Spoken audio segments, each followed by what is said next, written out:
All right, happy Thursday, everybody. Welcome to the Sean O'Connell Show on ESPN 700 and 92.1 FM. I'm very happy to be with you on a heartbroken morning.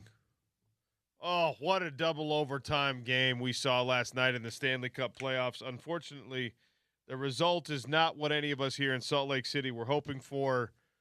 The Utah Mammoth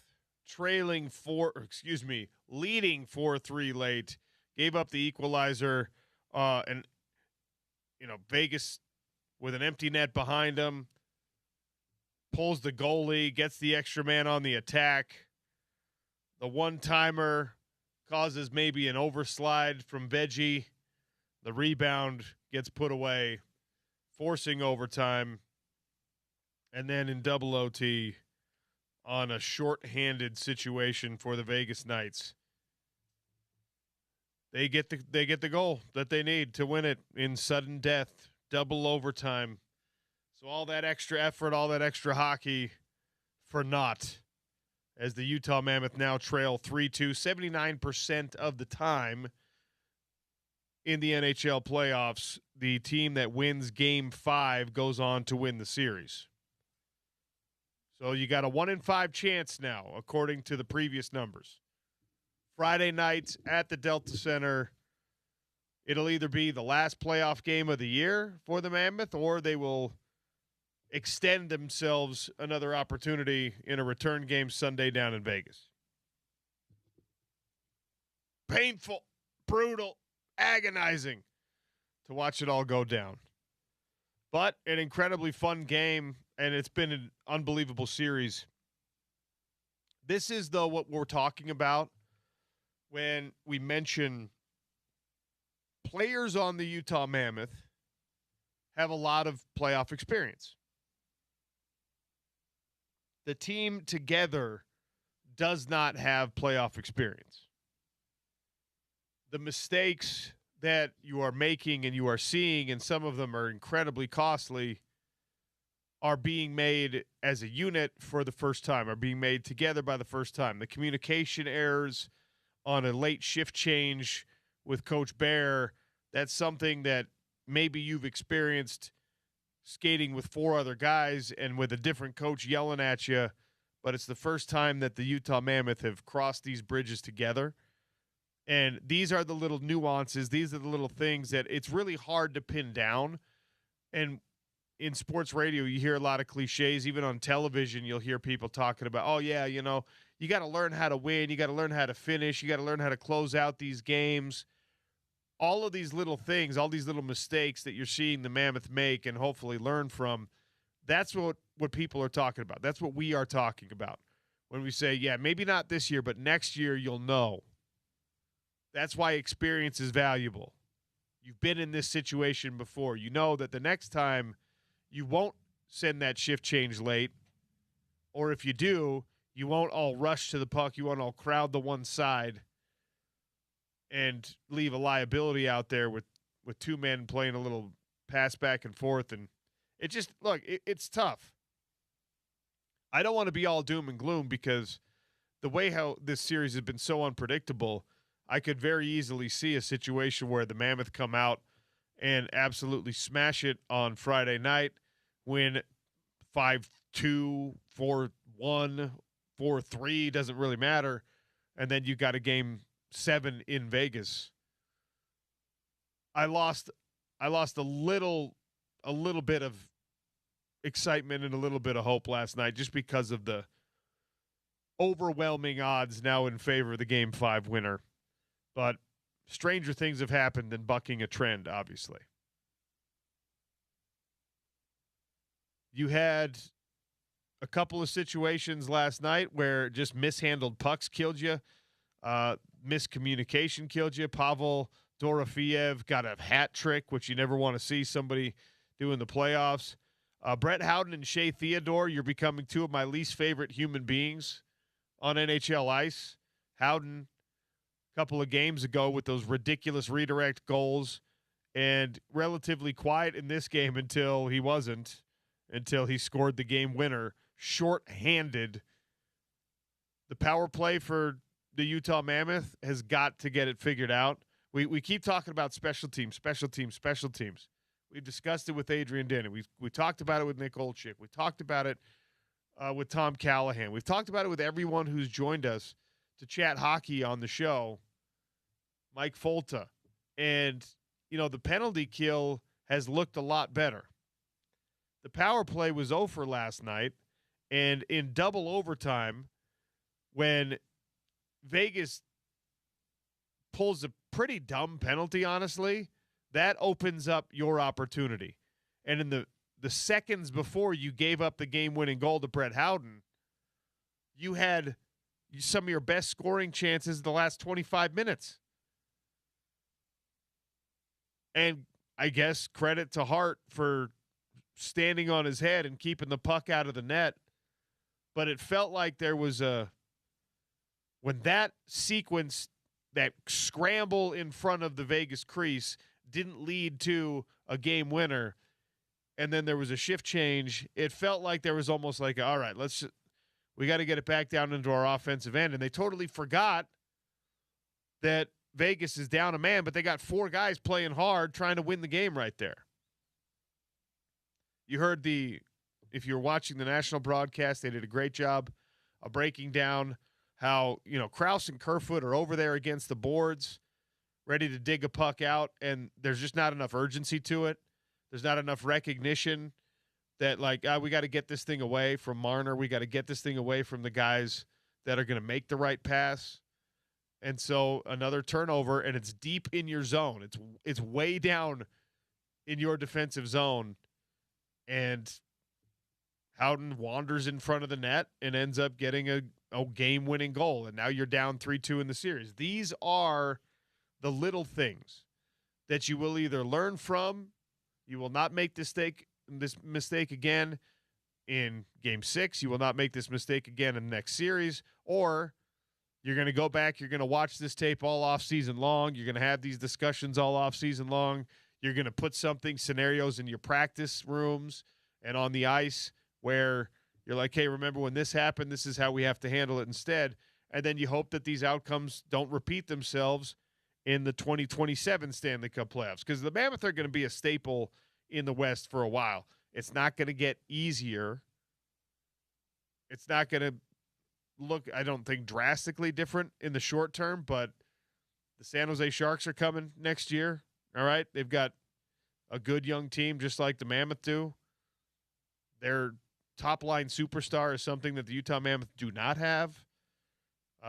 Maybe we're reaching kind of a sunset on teams like Edmonton. This Vegas team is not exactly a bunch of spring chickens. You heard that on the broadcast last night. They're an older team, so maybe they don't hang around much longer. And I'm all for the competitiveness of the series, the back and forth, accepting that, yeah, there's going to be some things that don't go your way, but, man, the self-inflicted wounds in every sport for every team that we have locally, it's just really, really hard to accept those things. If Jack Eichel on that breakaway just shows why he's Jack Eichel and puts it in the back of the net for the game winner, I'm probably going to be like, what do you do when Jack Eichel's isolated and you're one-on-one against him? It's effectively a shootout goal in that. But Veggie stops that breakaway. He stops that goal, right? That's one of those situations where, and maybe my mindset is wrong on this, but where I'm just like, yeah, if Jack Eichel scores there, you just kind of got to say, what do you do? He's one of the best players in the West, one of the best players in the NHL. What do you do? Veggie got that one stopped. And then it was the turnovers, the sloppy puck handling, the lazy, errant passing that ended up killing you in this game. And OC, how about, was it Logan Cooley after that first? So Mammoth on a power play for like 40 seconds, right, in the first period. And then the first time it wasn't Cooley. It was a different Mammoth player who goes in the penalty box. So it's 4-on-4, and then it turns into a Knights power play. You get a PK on that one. You kill that penalty, and then what? 30 seconds later, Cooley gets in the penalty box, leads to the equalizing goal in the first period after you took a 1-0 lead. that to me was also a backbreaker. The other one I can think of that's you got to give credit to Hart, the goaltender, on this. You can't really say it's a mistake on the Mammoth, but it's still a golden missed opportunity. Nick Schmaltz's breakaway. That was that second period. He had that breakaway, and you're like, you got to put those, but then you got to put those in the back of the net is how you think. But then Golden Knights had one with Jack Eichel. I mean, it kind of washes out there, but those are tough. If those two things wash themselves out, because goalies are paid too, right? Like, these are professionals too. If those guys can kind of cancel each other out, you've got a real chance to win this game. And unfortunately, you just don't do it. You were 52 seconds away from winning this thing in regulation, and Vegas pulled its goalie, pulled Hart, so it's 6-on-5. But man, that's not supposed to be a high percentage situation. You've got to your penalty kill, which effectively you're skating now as a penalty kill unit, a 6-on-5 penalty kill unit. Your penalty kill, with the exception of that first period, looked really, really good. And I already mentioned this, and King Henry on the post game was talking about, like, that's not really too much of an overslide when you get a one-timer opportunity from that corner for a Jack Eichel type player. You have to square yourself up as the goaltender. You have to put yourself in the best position to save that, because that is a high percentage shot. That's a shot that is going to kill you. The problem that the Mammoth have, and the problem that they've had a couple times in this series, is there is too much Golden Knight presence in front of the net. You have got to clean up the bodies in front of the net. And especially when you see, and I get it, I'm asking more than is reasonable, I think. But when you see that Veggie has to slide all the way effectively out of the front of the net in order to address that shot from the corner, you know that the rebound is now a big liability. You know the rebound is a huge problem. And anyone being there with a stick on the ice is going to be a massive problem for you. So you got a couple of options. You can lay yourself down and probably take one in the face as a last resort, or you can get a body on a body. You can do your best to push those guys out, to not be puck watching, and be ready for the rebound. I know that the Mammoth want to have their sticks on the ice in that situation. They want to be able to bat that thing out. They want to be able to clear it if it does bounce off Veggie's pads. If it's me, and I don't know how Coach Bear coaches it up, I'm playing snowplow instead. I'm trying to get Dorofeev, of all people, but everyone else, away from the front of the net. And I know he came kind of like sliding in from a little bit deeper in a perfectly opportune moment, and so it's probably unreasonable for me to say, well, just don't let him be there. But, man, you have 6-on-5, right? But one of the 6 is by himself in the corner with that shot, so you don't have a body on him. So you do have 5-for-5. If someone was out there trying to close out on the shooter, trying to close out on that, trying to lay down or do that cool little like old school hockey slide, you know what I'm talking about, where they almost look like they're a baseball catcher. They slide down on one knee. They try to get themselves in the path of the shot. Just brutal. Guys take it off the ribs, take it off the face. Cooley did this the other night, and how he got one on the inside of the wrist, trying to like gather it in your bread basket. That wasn't happening, though. It was an open shot in isolation. There was nobody over there. So you've got 5 bodies to put on 5 bodies. And I know it's not man defense. You can't play that in hockey. But good golly, keep the Knights away from the front of the net. And this is where ultimately, if the Utah Mammoth lose this series, we talk about, all right, man, you have the speed advantage here. I think you have the skill advantage here. I think they have the depth advantage here. But one thing that they do not have the advantage in clearly in this series, and we go all the way back to game one, is the size, the strength, the physicality, the ability to bully the other team around in those scenarios. And that killed you, not in the game winner, but that absolutely smoked you in the equalizer, in the 6-on-5. It really did. And I put down, you probably saw, I put down briefly on our notes, defense in front of Veggie lacking. And then I erased it because I'm expecting, when I put that down, I was expecting the blocked disparity to be hugely in favor of Vegas, because it just seems like they have guys flying around the net on both sides way more than the Mammoth do. What's interesting enough is, if you look at the series stats, Utah is actually winning the blocks category by like 10 for the series. And I think last game was the only game they didn't win the blocks category. It was 20-17. So then I'm like, okay, I still think that the defense in front of Veggie is lacking some, but it's clearly not manifesting in the obvious, like they're not getting enough blocks there.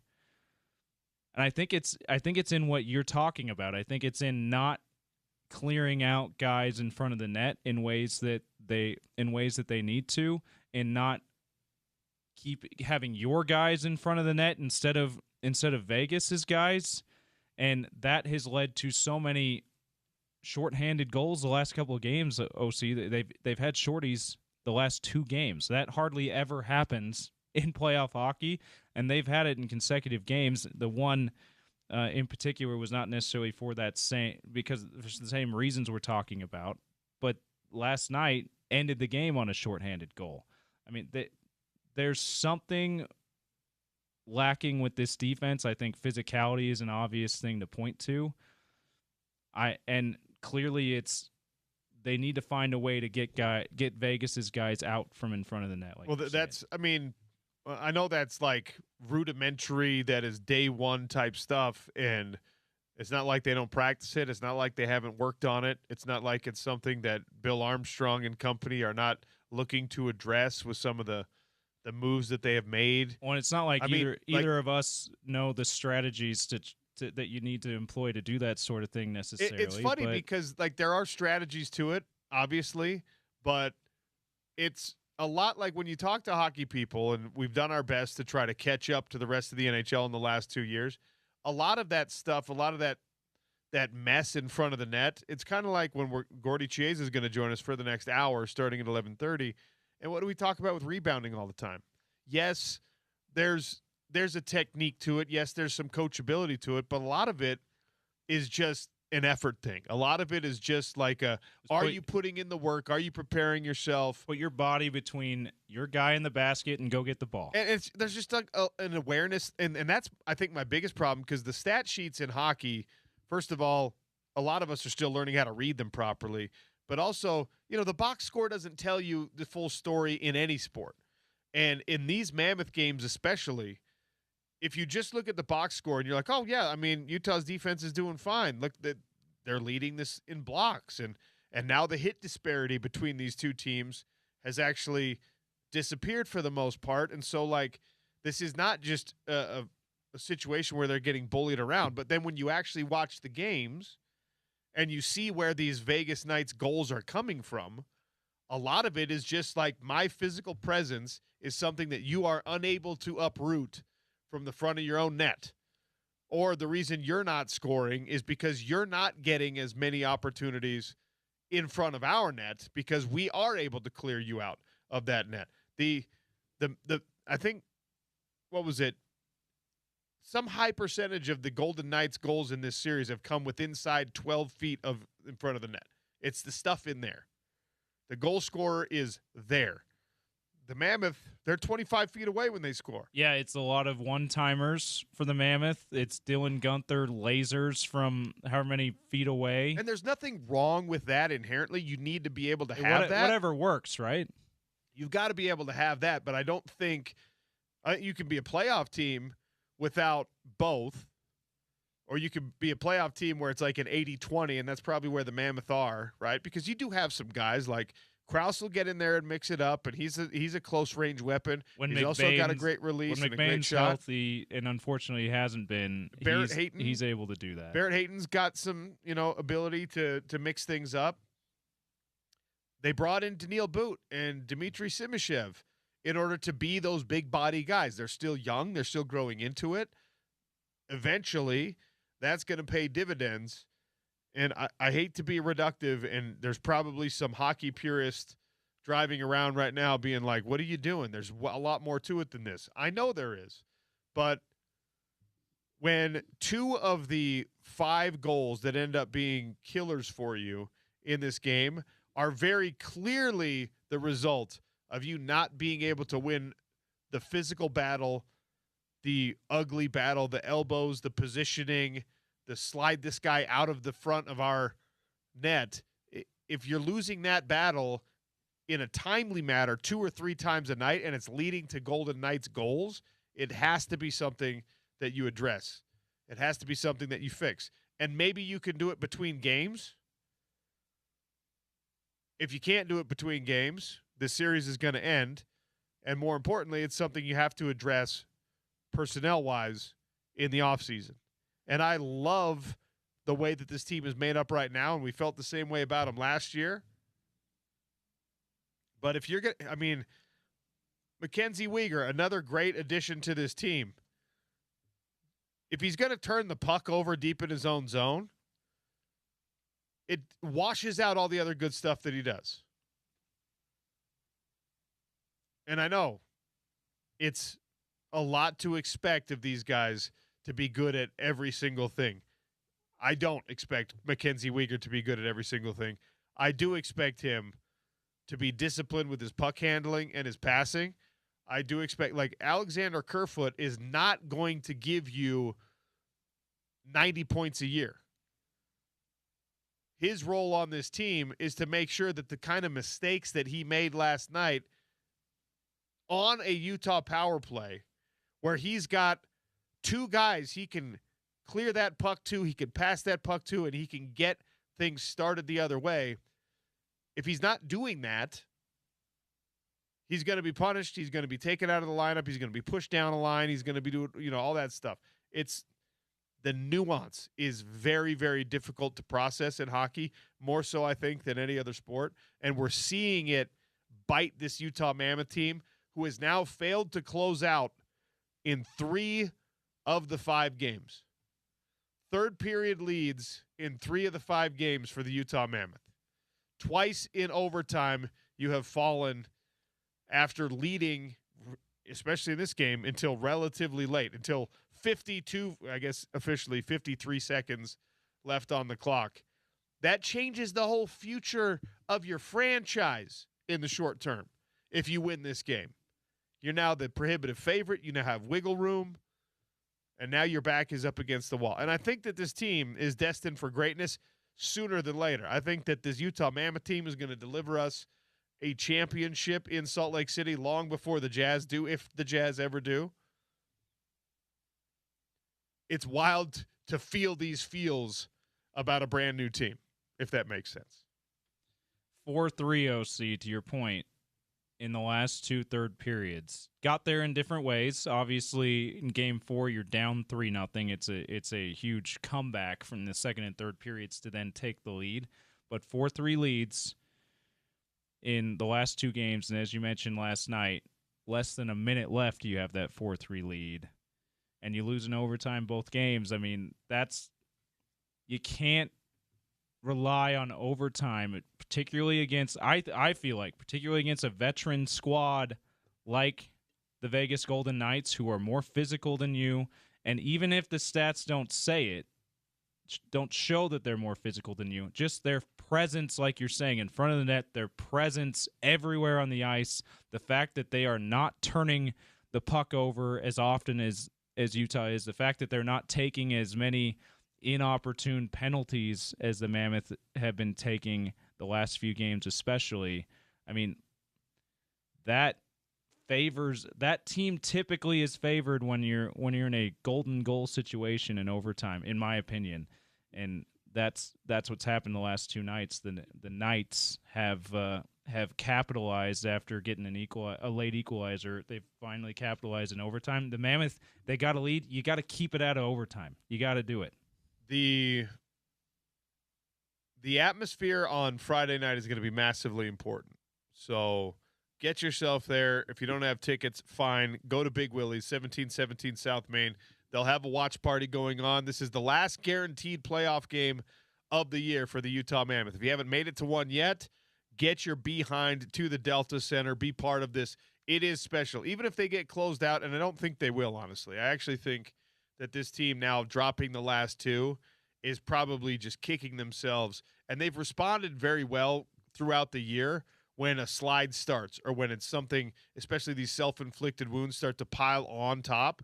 There hasn't been a lot of long losing streaks for this Mammoth team this year. I think we at least get a Game 7, which is going to require a win on Friday night, and a win on Friday night is going to sound and look a heck of a lot better when that's a sold-out show. So if you can't make it to the game, 1717 South Main, they will have giveaways, autographed memorabilia at Big Willie's. Tell them OC sent you. They're going to hook you up on the drink specials, on the food specials, on the craft beers, on the craft cocktails. And Big Willie's is a great place to watch it because 20 minutes of hockey, 15-minute break. That 15-minute break is just enough time for you to go into the pool hall, shoot around, take your mind off the game, stop worrying about it a little bit, get your butt back in and watch period 2. Do it again between 2 and 3. And if the series continues the way it has been, do it between the overtime periods as well. Gordy Chiesa is here in studio. He's going to join us for an hour on the show today. Can't wait for that. We've got John Ollers, the voice of the Anaheim Ducks in Sports USA. The craft of play-by-play on hockey is really fascinating to listen to watch, to study. These guys are good, man. And it's awesome to see. It's great to watch. So looking forward to that conversation as we get a little perspective on what else is going on in the Western Conference Stanley Cup playoffs. On a lighter note, I'll finish for now on the Mammoth with this. My wife loves watching sports in the arena. Loves going to football games, loves going to baseball games, loves going to Jazz games, loves going to Mammoth games. It's been actually a really great date night thing for us to have tickets and to go instead of me just being like, I have credentials. I don't need to buy tickets. Like, I can get in any of these games I want. Like, we love going to these games. She's not always been the biggest, like, let's watch a game on TV kind of gal. That's going to change in hockey, and not for the reason that I wish it would, because we were watching the national broadcast last night, and my wife became aware of, for the first time, Henrik Lundqvist. Oh, no. And we're going to the intermission reports, and she's like, okay, who are these guys? I'm like, oh, that's Bizanet. He's like just kind of a loudmouth, like typical hockey guy. Charles Barkley of the hockey post game. Really like him. He's awesome, but actually didn't have like a super stellar NHL career. He's just like, he's really good at this part. The guy next to him is an ageless wonder. I don't know how Liam McHugh looks like he does at age 48, but he does look like that. Like Anson Carter. And then you get to Lundqvist. And she's like, why do they keep doing close-ups on that guy? I'm like, you know why they keep doing close-ups on that guy. He's also like the Hall of Famer of the group. So yes. That's the other reason. And it was so funny because throughout the night as we're watching, she keeps making these little comments just like, what is it? What is it about him? What is it? And I'm just like, what do you mean? He's like incredibly handsome. He's well-spoken. He was a great goalie. I mean, he's King Henry. And she's just like, oh, wow, that's a nice suit. And then, nothing until the next intermission report. And she's like, wow, he's a little, is it mesmerizing? Is that the right word? I'm like, okay. Yes, he is mesmerizing. We all get lost in his eyes. Thank you. So good news, bad news. We should bring that in to the show. Good news, bad news. The good news is my wife likes to watch hockey now. The bad news is it's maybe not because of the hockey. And then when that game's over, James, it's 12:30, whatever time it was. I'm like, I got to get the kids to school in the morning. I'm going to bed. Guess who stayed up and watched the full post-game report? Who watched Hank? It wasn't me. So I want to keep watching Hank. Yeah. You have a good night. My wife was just like, oh, yeah. That's a good night. I'm like, gosh dang it, Hank. Anybody on the SEG broadcast that would be like that for her? I think Olczyk I mean, is Nick Olczyk's a handsome fella. Olczyk's in the studio in the home games. Maybe keep her away from SEG because Olczyk's local. He's a lot more accessible. No, I actually don't worry about that. Nick Olczyk is too young. Okay. He's like my wife. Good point. My wife weirdly only has she never makes comments like that about anything, any people, but it's always like the silver fox type, you know? The only reason I have this beard that ages me 10 years is because my wife is like, no, keep that. I like for that. Her. Absolutely. I'm just like, that's weird that you like me looking so much older. But it is what it is. And So, by the way, absolutely make it over the Big Willie's watch party if you can't get into the Delta Center. But they did announce right outside the Delta Center, for the first time they'll have for a home game, they'll have a watch party on the plaza as well. You saw that if you were watching the Utah 16 broadcast, the local broadcast, they kept showing scenes of the watch party on the plaza from last night. That was the first one of the series, if I'm not mistaken. They're going to have one outside. So they want atmosphere inside and outside the Delta Center. That's going to get crazy crowded, though, so you might as well go to Big Willie's if you're not going to get into the Delta Center. well, the nice thing is there's more to do at Big Willie's. With Big Willie's, you can kind of have both if you want. You know what I mean? So maybe watch the first period at the watch party, and then you're like, it actually isn't that great standing around. It's going to be about 48 degrees. No pool outside the Delta Center. It's going to be about 48 degrees at that point. And you're like, oh, this was fun to take this in. Now I got an hour and a half of hockey left. I'm going to go watch at Big Willie's, and I'm going to get a great meal, great drinks, great service. Tell them OC sent you, and make sure you register to win the special Mammoth memorabilia, signed memorabilia being given away at Big Willie's and all their watch parties. All right, Gordy Chiesa, as promised, is going to be with us for the next hour. He's right here in studio. We'll talk the NBA playoffs, which have been equally insane and equally fun and equally entertaining. We are spoiled for choice right now with the Stanley Cup playoffs and the NBA playoffs. Sean O'Connell Show continues on ESPN 700 and 92.1 FM.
Oh, welcome back to the Sean O'Connell Show. Welcome in our resident NBA guru, Mr. Gordy Chiesa. He's hanging out with us for the next hour or so. A reminder that ESPN 792.1 FM's Festival of Tees is on. Powered by Utah Golf, brought to you by the Mountain Home Services. We're giving away free rounds of golf to the best courses in the state.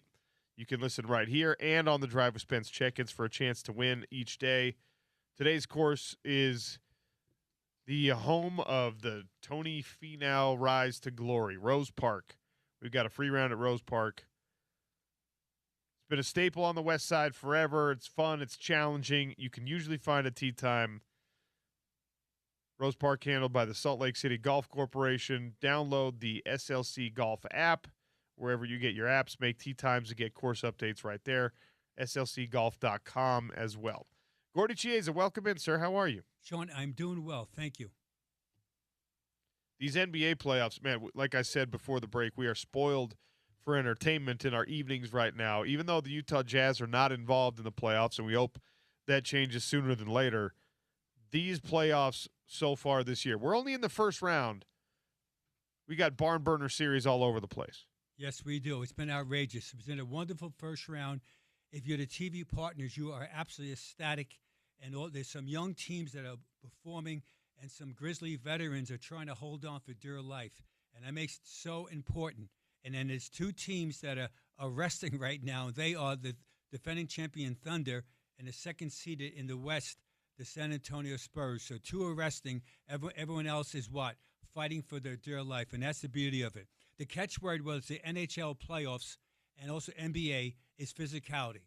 Who can play physical within the framework of the game legally and take away the other team's easy scoring opportunities? And the better teams can do that, and the solo players, when they get mano a mano, body on body, can they perform? And you can see that some people cherish physicality, others back down. Also, Sean, I'm worried about your wife, Sean. So you mentioned before about, what are you laughing at? I don't know her personally, thank God I don't know her, but for her point of view. But as you said before, she has Google eyes over these hockey announcers. I worry about you. Yeah, well, nothing we can do about it. Nothing I can do about it. Maybe you could give her some I could advice. talk to her. Maybe I'm good with marital advice. I'm good at it. I like that. I'm good at it. I was surprised that the Lakers were not able to get it done against the Houston Rockets last night. With Kevin Durant ruled out, I thought it was going to be more of a cakewalk for this Lakers team, but shows you what I know. No, you know a whole bunch of things. But the Lakers, they couldn't shoot straight. They shot from the field 42% and three-point range. They only made 7 three-point shots out of 27, 26.3. Luke Kennard, knockdown shooter, 46% from threes. He played great in the playoffs until last night where he couldn't make a shot, and that affected them tremendously. But Luke Kennard goes 0 for 4, and he only scores 1 point, and that was a huge factor of the game. Austin Reeves, his first game since early April, came back off the injury, and he couldn't shoot. You could also misfired, 4 for 16. Some of it was the defense of the Rockets, where they're tired of being pushed around. They responded, and the Lakers didn't. Last point about that was that Reed Shepherd, he's been much talked about as far as him being the point guard because Freddie VanVleet's out the whole season. But last night, Sean, when they were down, when they Lakers fought back to that game into a momentum, into a 2-point deficit late in the game, Reed Shepherd sticks that pull-up jump shot on a short clock where they had to make it. And the very next possession, he ball strips LeBron James in the middle of the floor and goes off and gets a solo dunk. And that changed the late part of the of the contest, and that fueled the Rockets to win. The Rockets played last night hard hat defense, where it was a do whatever mentality to get a road gritty win, and they did. Hats off to them. When you look at the way that this team performed in the absence of a superstar, and obviously the Lakers probably feeling pretty good because they've got LeBron, who's been playing well. Reeves, as you mentioned, came back in this game. He did not have a great performance. LeBron also went over from beyond the arc, and that's going to happen sometimes even when you're one of the GOATs. But what does it do for the rest of the series in terms of this Rockets mentality that they were able to get it done shorthanded? Yeah, they get confidence right now. They're playing at home. It's going to be an outrageous game tomorrow. It's going to be tomorrow night, and I think they're going to win at home. The Rockets now, so now they get a Game 7 in L.A., and that's going to be tremendous as far as that. I think Rockets get it done. It gives them confidence. They're a young team. Şengün, their star inside player, has been he played good last night. He didn't shoot straight because the defense was so powerful, but 14 points, 9 rebounds, and 8 assists. So he became really the almost like the point center the way they played. And Amin Thompson, one of the best all-around players in the NBA as a young fella. He's versatile. He had 4 steals, and part of the reason why the physicality, the Rockets had 10 steals. So I look for tomorrow night them beating the Lakers, and then Lakers on Sunday beat the Rockets and advance on it. Sean, right now there's a 6 first-round series that are going at least 6 games. And that the last time this happened was 2014, 12 years ago. And so talk about parity, whether it's the NFL or whether it's the big bad NBA. The NBA league office is ecstatic that there's so much as far as good play by either up-and-coming teams or status quo, and they're looking forward to it. So 6 first-round series are now going 6 games or more. And by the way, I don't know how much this matters to the league. It's very interesting to me. The Lakers without their leading scorer and superstar Luka Doncic. The Rockets without Kevin Durant that we just talked about. Anthony Edwards out right now for the Minnesota Timberwolves. You got all these star players that are not able to carry these teams one way or another, and yet and still we're looking at really competitive series. I think in past years my assumption would have just been, oh, if that guy's out, they can't win. Teams are finding a way.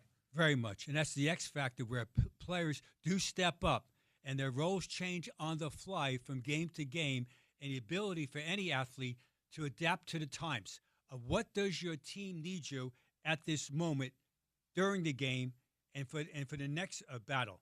And that's what happens with players, where the most powerful forces in an NBA playoff game, besides talent, is momentum and toughness.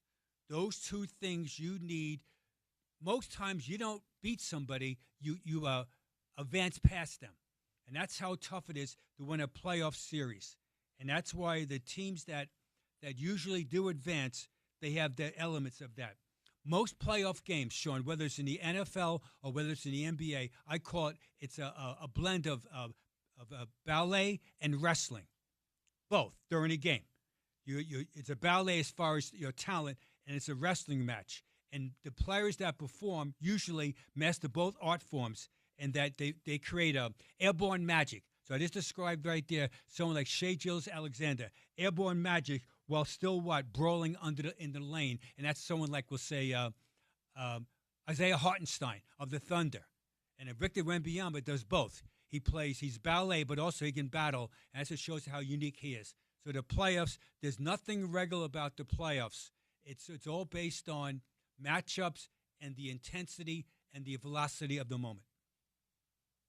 All right, I want to try to stay on clock here. We have so much to talk about with Gordy, including the new anti-tanking proposal that the league is pushing forward.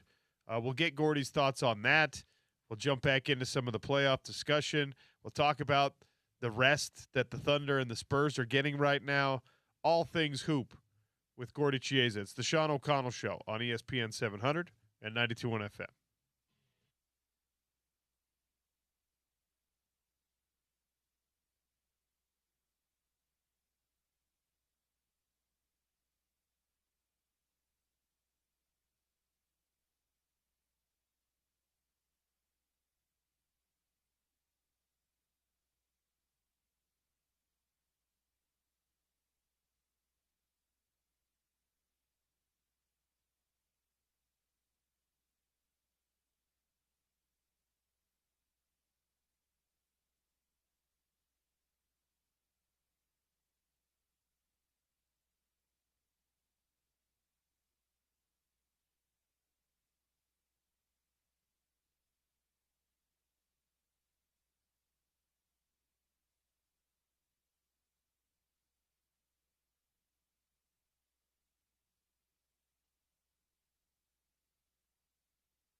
3-2-1 lottery. That's what they're calling it.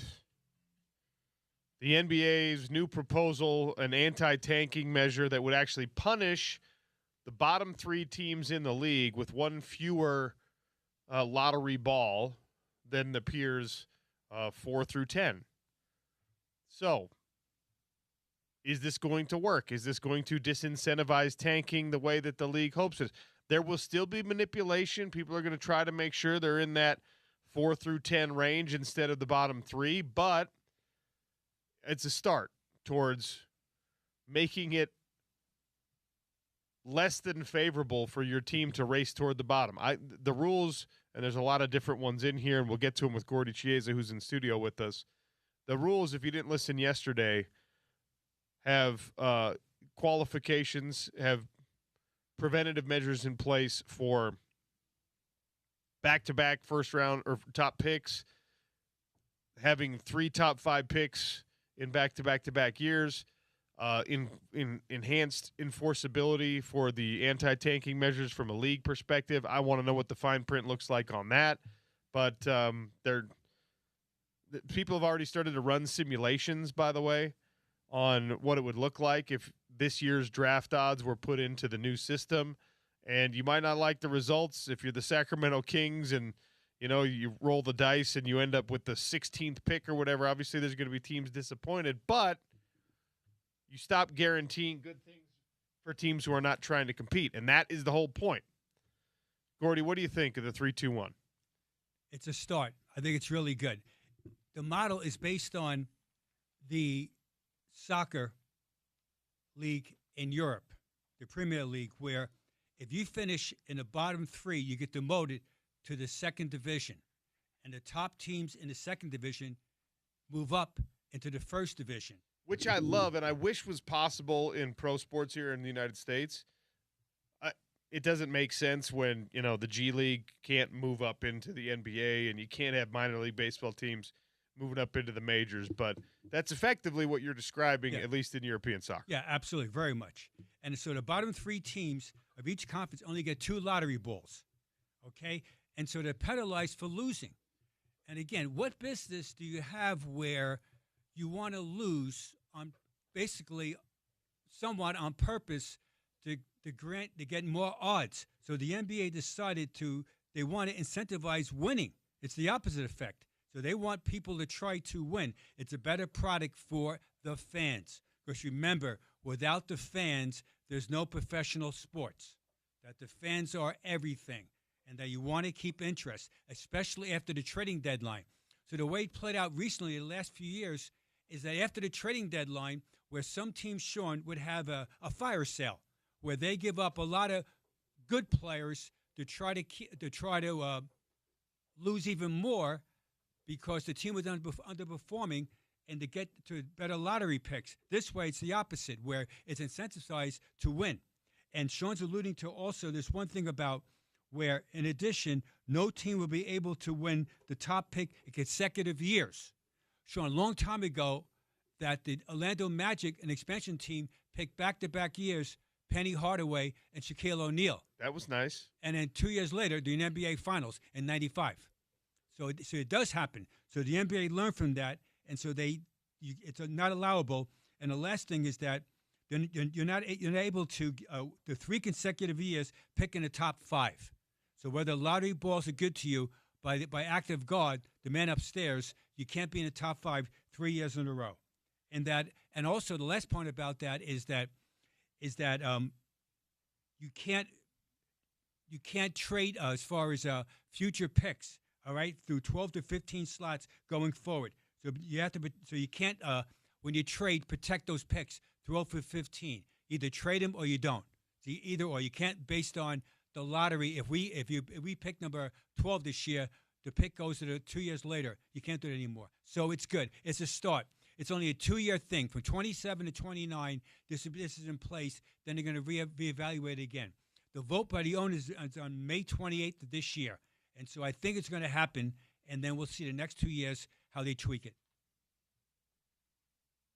How much tomfoolery do you think there will be now just adjusted to the not to 4, 5, 6, 7, 8, 9, 10 in trying to get, because you want the 3 lottery balls. That's what everyone wants now, right?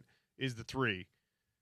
And making sure that your 1, 2, or 3 has been what you do in the past. In the future, our team's just going to say, all right, we're still going to lose on purpose, but we're only going to lose to a certain extent, and it's going to be 4 through 10. Yes. But that said, though, even if that happens, is that you're still winning more games. This past season, as a reference point, the Wizards won 17 games and lost 65. Yikes. The Pacers won 19 games and lost 63. The Nets won 20 games and lost 62. The Jazz won 22 games and lost 60. And the Kings lost 22 games and lost 60. And the Grizzlies won 25 games and lost 57. This way, maybe some of those teams or other teams will win 32 games, Sean. And so it's just better. Also, how about how the players feel? I have a real problem if you're an NBA player and you're not, and you go along with not playing to win. I have a real problem with that, Sean. I mean, hey, I want to play. I'm 28 years old, 29. I have X amount of years in my career. I make this salary. Hey, I want to play. This is what I do for a living, Sean. I play basketball. What am I missing here, Sean? No, it's been the thing that we've tried to like scratch our heads about for the last 4 or 5 years, especially here in Salt Lake City, right? Because, I mean, we've seen a decent chunk of Lauri Markkanen's NBA career now lost, and you can't get that time back. That's wasted. A guy who we've watched since his college days, a guy who fits in really well here in the community. He loves living in Utah. A guy who, you should be seeing every time you go down to the Delta Center, you should be seeing Lauri Markkanen jerseys, but he hasn't. I know some of it's been legitimate injury, but not all of it has, right? So you've lost 3 years of his career. With that said, and here's the numbers. He's missed the last 3 years, Sean, a total of 102 games. Yikes. That's a lot of games. So it's more than a whole season. An NBA season is 82 games. He's missed 102, the last 3.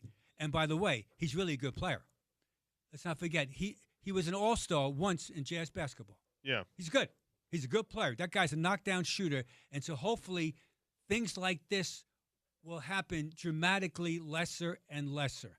Because, again, the fans, they're the ones that the NBA, and rightfully so, they're trying to reach out, especially, Sean, young fans. Forget about the oldsters. But it's the young people they're trying to reach that they get excited about NBA basketball. Everybody loves the NFL. Everybody.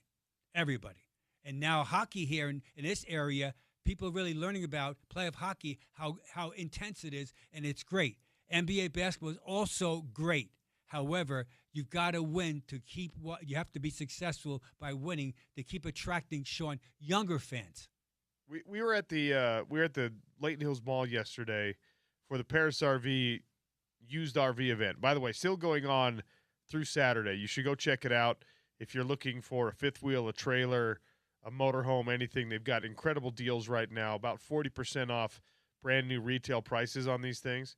But I was talking to a guy up there during a commercial break, and we were talking about, hey, you gonna go to the game on Friday? You gonna watch the Mammoth? He's like, man, I got season tickets to the Mammoth and I got season tickets to the Jazz. And I was like, oh, cool. How many Jazz games did you go to this year? He's like, well, look, not very many, because I was going to games and I'm seeing a starting lineup. I don't even know the names of these players. These guys, they're not trying to win. So I gave people most of my Jazz tickets. You're not hearing that as much with the Utah Mammoth. And look, the business still gets their money either way. They're selling the tickets either way. But the fans, to the point you're making, old, young, whatever, the fans need something to keep them engaged. Right now, this reform, this rule change is potentially coming into place, Gordy, when it looks like we think the Jazz are kind of graduating out of this lottery odds conversation, or at least in earnest. We're hoping. Yes. Right? That absolutely, yes. You get the pick this year. You use the pick well. You develop whoever that is nicely. And now we're talking about the Utah Jazz, maybe you get a lottery ball because you're a play-in team or whatever. But it's interesting the way the timing has worked out here. Anti-tanking measures, if I'm still in the situation where, we rewind it 2 years and the Jazz still need to tank, I'm going, man, this is going to make this process a little bit more difficult. The timing couldn't be better for the Utah Jazz that they're now going to start punishing tanking more aggressively when they decide to stop tanking. Very much. Oh, by the way, the Jazz have good players. The Jazz can score the ball offensively. They can make baskets, and they're a tremendous foul shooting team. They got to address the issues of overall defense. They've been in the bottom 2 the last 2 seasons. Sean, add to this. A lot of times, Sean, younger people stop me a lot of times in my travels, and they talk about the Jazz to me. So I want to remind the fans about the Jazz franchise. The Jazz are a proud franchise. The Jazz have been in the playoffs 31 times. The last time has been 2022. One time, Utah Jazz, they won 20 consecutive playoff appearances from 1983 to 2003. Sean, 20 in a row. The Jazz advanced to the Western Conference semifinals 17 times to the second round. The Jazz advanced to the Western Conference Finals, the third round, 6 times, with the last time being 2007 versus San Antonio Spurs, who are the world champions. The Jazz won the Western Conference Championship twice, in 1997 and in 1998. The Jazz are runner-up NBA Finals 2 years also in 1997 and 98. And from a smaller standpoint, the Jazz have been Midwest Division champions 11 times, including 2022. So the Jazz historically have always, Sean, been successful through expansion as far as in the early 80s to 1990s to the 2000 to Carlos Boozer, Darren Williams, Paul Millsap, Mehmet Okur, that crew. They've been good. And I'm not talking about John and Carl and Jeff Hornacek. I'm talking about years later also, to their credit. So before we take a break, you think that this reform, this proposed rule, it's got to pass the owners. You think the owners are going to vote in support? Yes. Yeah, Sean, it's a business model. Also, we left one part out. The TV partners and the betting partners want to have what? Certainty. If I'm Ryan Smith, because you didn't enforce fines fairly this last year, when I see that little fine print about, hey, we have expanded authority to prevent tanking, I want explicit description of what that means. What does that mean? You're increasing fines, you're taking away draft picks. Because if I trusted that the league office was going to punish every team equally for tanking, I'd be like, all right, whatever. But I don't trust that anymore. Well, fair point. The Jazz were picked upon last year with a $500,000 fine because they set guys in the fourth quarter in consecutive games. And my instincts tell me, Sean, and my sources have told me that it was a lot of it was based on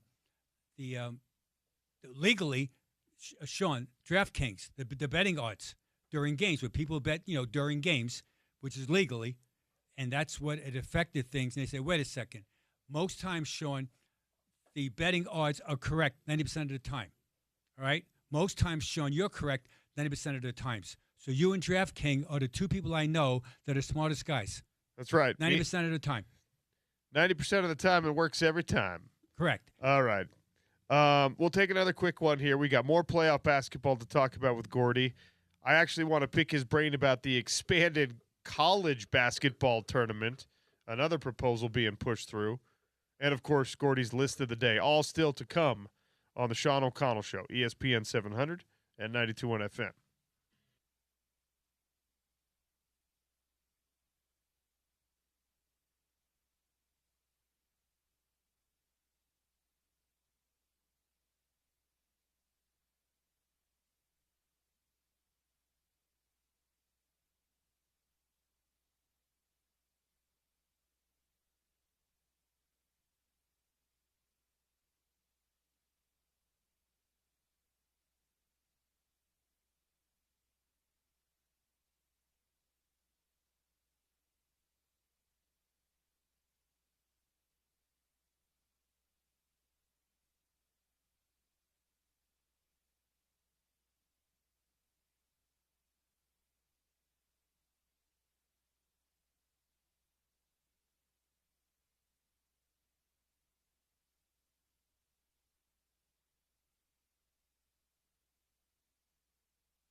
Gordy Chiesa still in studio with us, talking all things hoops here on ESPN 700 and 92.1 FM, the Sean O'Connell Show, brought to you today and every day by our friends over at Big Willie's. We're going to give away in our next segment a round of golf to Rose Park, courtesy of the Festival of Tees, powered by the Utah Golf Association and brought to you by Mountain Home Services.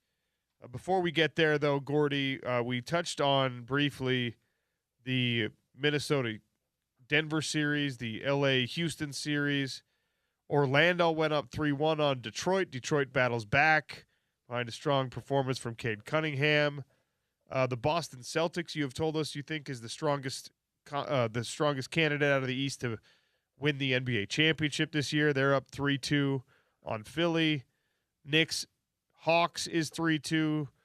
Cleveland, with the former Jazz man Donovan Mitchell, is up 3-2 on Toronto. That is 6 different series that are tied or that are up 3-2 right now. And Orlando, can they actually get it done against Detroit? We'll start there. Yes. 3-2 up. Friday night at home. They won. They lost last night, 116-109. The power of scoring the ball through physicality. Cade Cunningham, 45 points, franchise record. So think about Detroit Pistons. Isaiah Thomas, all the great players that played there over the years. That he set the record of 45 points in a playoff game, including foul line, 14 for 14 free throws. He has that physicality to his game, mid-range jump shot I call bump and finish. Master it. All right. He was the first pick of the draft in 2021.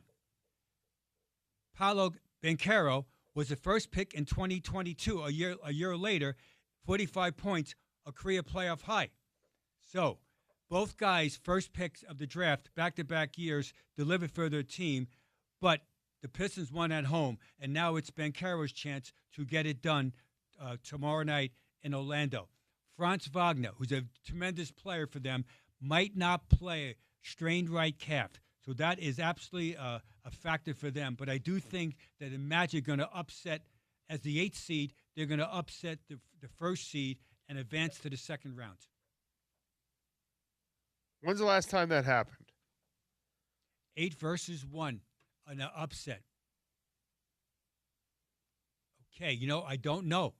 According to Google, it's 2023. Miami beat Milwaukee 4-1 in the first round. Does that sound right? Yeah, it sounds right, yeah.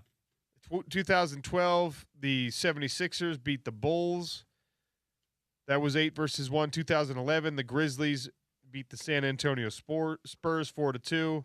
2007, Golden State defeated Dallas 4-2. Go all the way back to the 90s. The Knicks beat the Miami Heat.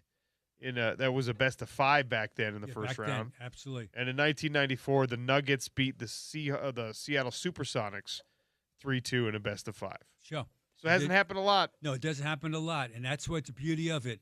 And you got to stay the course, though, and it all starts and ends on defense. I know everybody loves offense. We all do. Every coach in the history of basketball loves offense. However, but the way to advance in postseason play is your defense has to be solid. And you've got to have your star players have to guard in the fourth quarter. They have to be able to play defense willingly besides scoring buckets. And that makes it so interesting for teams that what elite players can play both sides of the ball to deliver the knockout punch to win a close game. That's the question philosophically. We're going to find out. What do you think of Knicks Hawks? New York is up 3-2. One, I think that Karl Anthony Towns, when he's involved in the Knickerbockers, the chances of winning are tremendous. He's averaging 20 points a game, 11 rebounds, shooting from the floor, 59.3. So they're rebounding the ball. Jason Hart averaging 10 rebounds. Brunson's averaging 28.2 points per game and 5.8 assists. I think the Knicks get it done tonight in the Garden. C.J. McCollum has played well for them. Dyson Daniels has played well, and Jalen Johnson has played well. However, they've got to shoot the ball and have less turnovers. So I do think that the Knicks advance, and they as a 3rd seed, they beat the 6th seed Atlanta Hawks and go to the second round. I mentioned this earlier. You believe that the Celtics are probably the best team in the East. They have some experience in not only the playoffs, but championship level basketball that's still on this roster. Can Philly force a game 7 at least? Yeah, absolutely, yes. The answer is yeah. Joel Embiid's back now, so they have no answers to Embiid. He's averaging 29.5 points per game, 7 rebounds, and 7 assists. And Therese Maxey is absolutely stretches the defense, where he can score the ball in traffic over the top as far as three-point shooting, and he's a shot creator for himself and for others. Now, see, the Celtics, they live and die by the three. So the Celts, unfortunately, they're playing regular season basketball where they shoot a high number of threes, and when they're off, they get compromised. And so it's a huge risk involved. So if they able to shoot threes and make them, they could advance. But if not, then they get the upset. The 7th seed, the 76ers, beat the 2 seed Celtics. And that's the beauty of the playoffs, is that every possession does matter. You've got to value the ball and also value the shot of choice, whatever it is. I mean, I don't want to get completely off track here, but how much different would the NBA look in the last decade if Joel Embiid was a consistently healthy player? Yes, they'd have probably a championship. The 76ers, yeah, they would. The coach, Nick Nurse, does a tremendous job. He's good. He's crafty. He's innovative. They play zone defense a lot of times to try to off balance the offensive team of the opponent. He's been hurt basically the last 5 years. He won 1 MVP so far. If he was healthy, relatively speaking, he'd be right there with the Joker and also with Shai Gilgeous-Alexander as far as being a perennial MVP candidate. He can't stay healthy right now. He's so far he's been good, and when he plays, the chances of winning for the 76ers are much greater. Remember, Sean, the 76ers are again another proud franchise, and by the way, Sean, remember the time the 76ers, meaning the Eagles in football, they were booing Santa Claus and they were throwing snowballs at Santa Claus during a playoff game? Philly, Sean, just saying, Sean. Gordy, Remember that? this. You know this better than I. You've spent a lot more time on the East Coast, but my sister-in-law, my brother's wife, is from Philadelphia, and so we've gone back several times, family vacations, whatever. Philly. And when we do our fights in Atlantic City, you fly into Philly and then you take the shuttle to Atlantic City or whatever. Yeah, the AC Expressway. It really, a lot of cities, like they don't necessarily live up to the stereotype. I don't think Salt Lake City does. I think there's a lot of stereotypes about Salt Lake City, and it's not really like that. Even Vegas, you can have a great time in Vegas that has nothing to do with the whole Sin City thing, whatever. Philadelphia, maybe more than any other city I've ever been to, exactly matches its reputation when it comes to sports. Correct. The people there, the fans, are the worst. If you're an Eagles fan or a Flyers fan or a 76ers fan or a Phillies fan, you're probably just fine. If you're wearing anything else, someone's going to say something to you. And it's like at the airport, a guy in a shirt and tie is just going to be like, "Oh, Jazz suck." You're like, "What? There's not a rivalry here. There's no history between the Jazz and the 76ers that we need to worry about.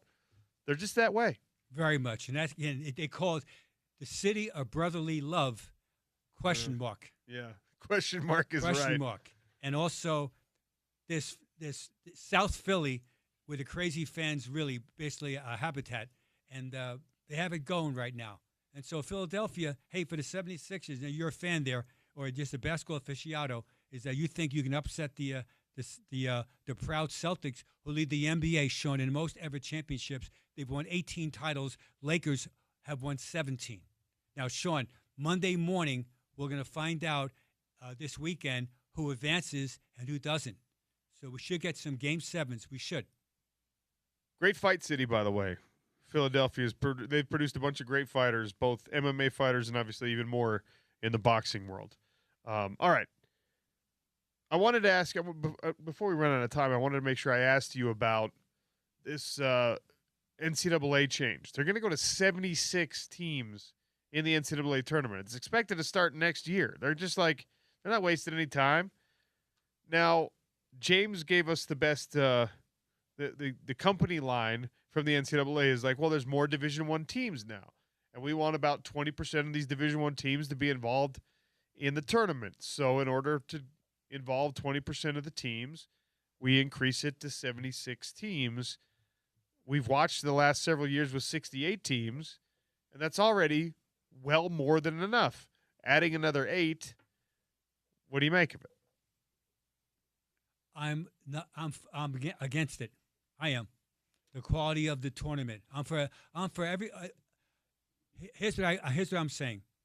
If you go keep advancing it, then have everybody in. Then Sean, have every team in Division I plays in the tournament. Start a week 10 days earlier. Have everybody in then. January Madness. Yeah, I mean that's what I would do literally then. Sorry, Sean. When it was 64, it was really good. It was good. There's also Sean, with NIL money also affects it now. Sure. There's less upsets. Well, that was the thing. Dramatically, less upsets now. Absolutely. That was the thing that bothered me most about this, right? Because no matter what, an expansion of this tournament is just a money grab, right? No matter what they try to tell you, what justification you're given, it's to bring in more advertising dollars, more television revenue, that kind of thing. Okay, fine. I know that these universities, schools, conferences, everyone needs to try to get as much of this cash pie as they possibly can. But the product of basketball on the floor since the NIL era and the open transfer era has been deeply affected by, like, the tournament itself doesn't look like it did 5 years ago from a result standpoint, from an actual basketball product standpoint. And you could have made an easy case, Gordy, this year, last year, the year before. We actually don't need 68 teams because now all the best players are on like these 24 teams. So let's not just make it 24. Let's make it, well, at least do 32. We could even do 48 teams. But you could make a case you don't even need 64 right now because of how condensed the talent is. Because Kentucky and all the and Alabama and Oklahoma and UCLA, they're getting the guys that used to be at Old Dominion, that used to be at George Washington, and they're bringing them in, and they're saying, all right, now you're part of this thing. So as we are shrinking the truly relevant team pool, it makes even less sense to expand the overall pool. Very much. Sean, the obvious is never obvious to the oblivious. I love that quote. That's a Gordy Chiesa-ism. I've been saying that for the last 50 years, Sean, especially in practice. Oh, by the way, the obvious is never obvious to the oblivious, often to players that take quick shots in a game that really shoot crooked most of the time. However, let's add to this, is that the NIL money has changed the landscape of definitely college football, and also with the power conferences, and also college basketball, where in yesteryear, I'm not living in the past, but there was upsets more often, where 14 would beat number 3, or 15 would beat number 2, or even if it wasn't upset, Sean, there was those 7-10 games were absolutely so intense where it was a buzzer beaters to win it. Now it still happens, but dramatically lesser. And the next 5 years out, it'll be even more so.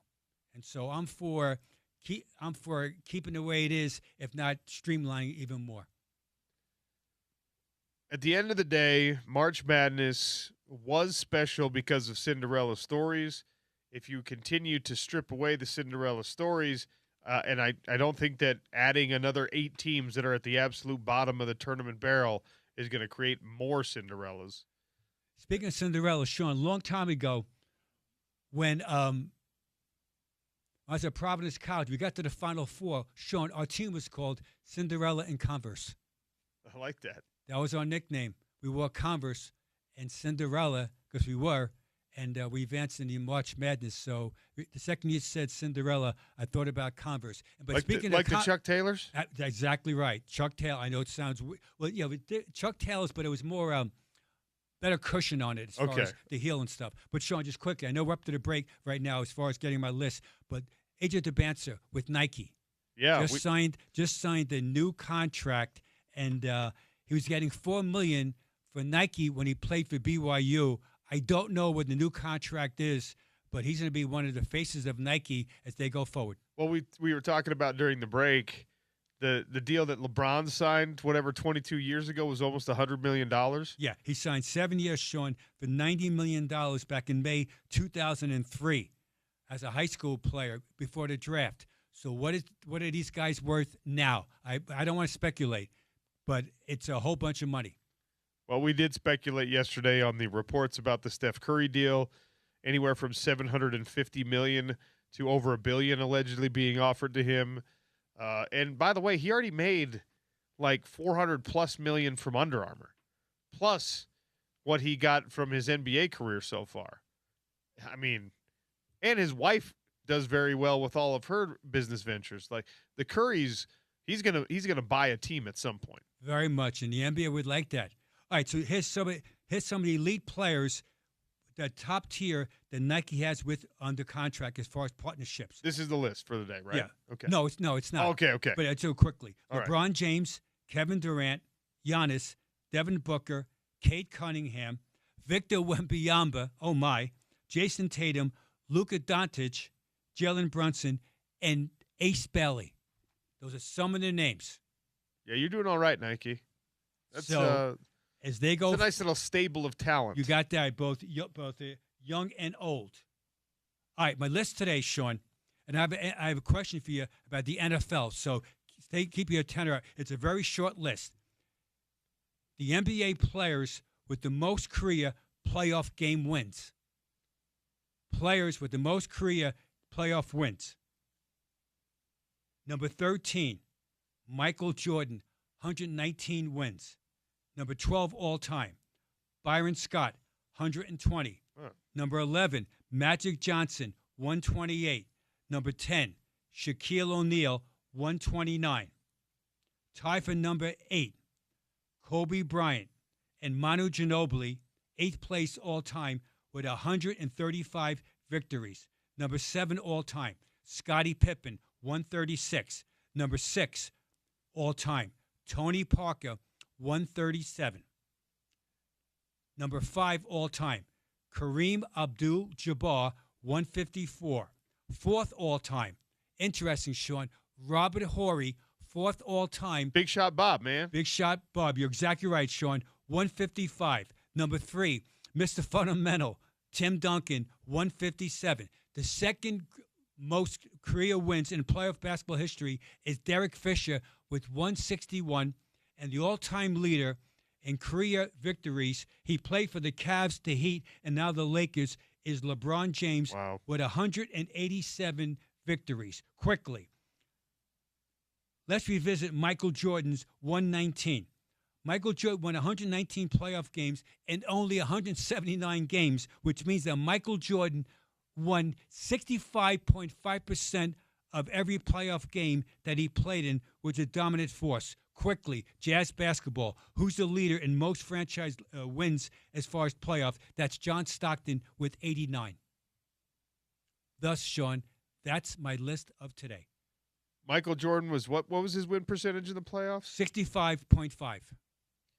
65.5. Of playoff victories. All right, Sean, here's the question for you. Most career playoff wins by NFL quarterback. Top 3. Ooh. Most career playoff wins by an NFL quarterback. Top 3. Tom Brady. Got to be up there. Yes. Joe Montana. Yes. You know him, Sean. You know him. You know him. No, not Aaron Rodgers. I'll give you a hint. You've had barbecue there. I've had barbecue at his restaurant? No, in that city. Where have I had barbecue? All the time. I'm blanking. The Holmes. Oh, of course. All right, here we go. Joe Montana has 6. Wow. Joe Montana, 3rd all-time with 16 playoff wins. Number 2, Patrick Mahomes with 17. And Tom Brady with 35 career playoff wins out of 48 games. That's crazy. So Tom Brady is like a Michael Jordan of the NFL. Sean, I have to equate this. See, barbecue. I knew, Sean, that the second I said it, you're getting hungry. Let's go to Willie's. It distracted me. That's the problem. As I started to think about food and I lost sight of the quarterbacks, I was just picturing ribs in my mind. So no, and this shows you, though, all kidding aside, though, is that if you have an elite player in your team, you've got to really love it. Because that one player is a leadership position. He can really carry a franchise with his trusted sidekicks. Gordy, you're the man. Always love catching up with you. Thanks for coming in again. Thanks, Sean. Peace out. That's Gordy Chiesa, our resident NBA guru. By the way, the win percentage on LeBron James' illustrious playoff career, 63.2%. So not quite as percentage-wise successful as Michael Jordan. That's always the comparison, even if LeBron would admit that people compare. All right, we're going to give away, we're going to give away a round of golf next. Also, later in the show at about 1:45, we've got Red West Festival tickets to give away. October 16th and 17th at the Utah State Fair Park. Ella Langley, Shabuzi, Sam Tucker, and many more. We're giving that away during Topical Trivia.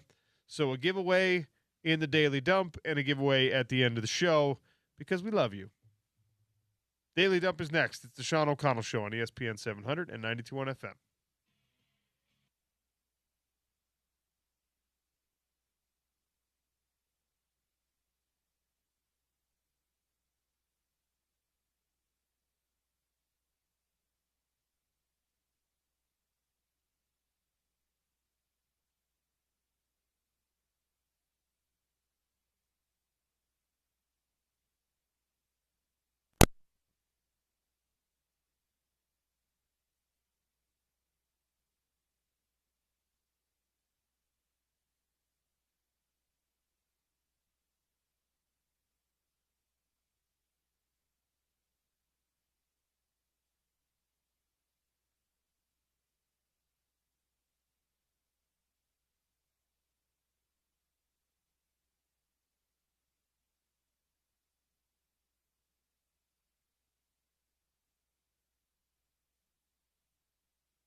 Time for the Daily Dump on the Sean O'Connell Show, brought to you by our friends at Valley Plumbing, Heating, and Air Conditioning.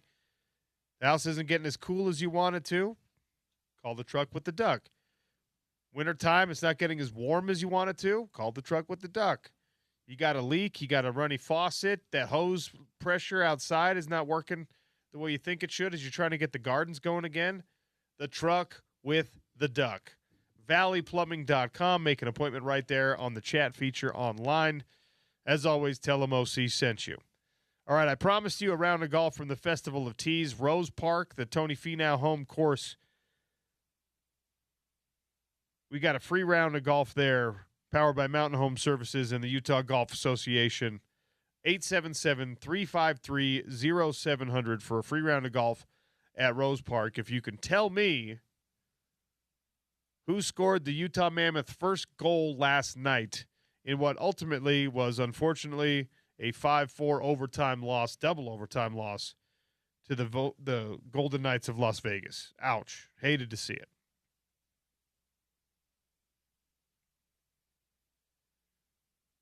I did not know this.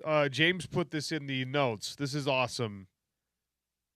98 current or former Utah athletes will receive degrees tonight at 6 p.m. at the Huntsman Center. Graduation up there on the campus of the University of Utah. There's a link, commencement.utah.edu/watch live. Notable football graduates, and you love to see this. This is really cool. Current and former, like James said. Clark Phillips is getting his degree. Silver Salinga is getting his degree. Lavani Demooney, Lander Barton were on this past year's team. Obviously, it's great to see that. Tobias Merriweather getting his degree. Rabbit Evans is still on the roster, but he's graduating. Nate Johnson, same thing. Nate Ritchie, same thing. Trey Reynolds, same thing. These guys are getting a head start on advanced education while also collecting checks, while also getting to still play. I mean, that's awesome. Well done to all of you out there. Also in the notes today on the Daily Dump, tragic news, terrible news. The gigantic Frenchman playing for Florida this last year, Olivier Roux, he entered the transfer portal. I said, get this freak show to the Huntsman Center. And Alex Jensen and his crew apparently were not listening to the show that day because Olivier Roux will not be a Ute. He will no longer be a Gator. He's not going to be a BYU Cougar. He's not even going to be a Utah State Aggie. He's going to be a blank, a what of UC Irvine, James. Obscure Mascot Challenge, go. Anteaters. That's right, the Anteaters. Let's go Eaters! Of UC Irvine. Olivier Roux transferring to UC Irvine. That's tough news. That is tough news for the University of Utah, who, by the way, I don't think we're in on him. I don't think they were really going after him. But would have been quite the draw for the Huntsman Center. Also, we talked about, hey, they probably need a little bit more size. Can't get bigger than 7'9". Just saying. This is a business of sports story that has my mind completely blown. Live Golf has a new board of directors. They're on life support right now. The same Live Golf that was funded with what we thought was just kind of a bottomless pit of money by the Saudi Public Investment Fund. It's expected that the PIF is going to announce they will not fund Live Golf beyond this season. Problematic because the business model for Live Golf was not a business model at all at first. The business model was just, we have more money than you, and we're going to steal things that we want from you with no regard to return on investment, with no regard to whether or not this is actually going to take off the way that we wanted to. They did it backward in Live Golf, where they did not have a television platform to show the athletes that they were signing. They did not have corporate sponsors because they didn't feel like they needed them. They did not have robust partnerships with courses and tour locations and travel companies and logistics. Most importantly, with broadcast. Live Golf became invisible, unfortunately, because they didn't establish any of these things, and they just expected, well, look, we've got, 5 of the best 10 players, the most popular players in the world. So come watch us. And people are like, okay, where? And like, Yeah, it was YouTube at first. We got to figure that out. Maybe on YouTube for a while. Yeah. And then people, like, that is a massive turnoff for people. I can tell you that being part of a startup sports league, as I have been with the PFL for the last 7-8 years or so, like, we're the opposite, right? Where we have a really robust broadcast partnership. We've got a better than deserved place on broadcast. This weekend we're on ESPN. You know what I mean? Like, as a relatively new product in the MMA space, honestly, when we signed that deal 7 years ago, we had no business being on big boy ESPN, but the right people were in the right place and got the thing done. Live Golf was the opposite. We were like, okay, let's make sure we can get the talent. Let's make sure that we have the fights, but we have a great broadcast deal. Live Golf was just like, well, as long as we have the golfers, if you build it, they will come. And that's not how golf is, especially when you've got a heritage brand like the PGA and you've got viewers who are habituated to certain things and certain channels and certain announcers and certain everything. And Live Golf threw an insane amount of money, or I guess the PIF through Live Golf threw a bunch of money at a bunch of people. And by the way, like, some turned it down. Tiger Woods reportedly turned down something like $700 million to be part of Live Golf. He's already a billionaire, doesn't need to make decisions based on money, whatever. And there's now exploratory conversations happening between Live players who spurned the PGA with the PGA, like, hey, can I come back to the PGA? There were some bridges burned. But now you got to try and rebuild those things. And one of the mechanisms for these burning bridges was a class action lawsuit, by the way. So people put their names on, hey, we are so anti-PGA Tour for these reasons, the reasons listed in the lawsuit.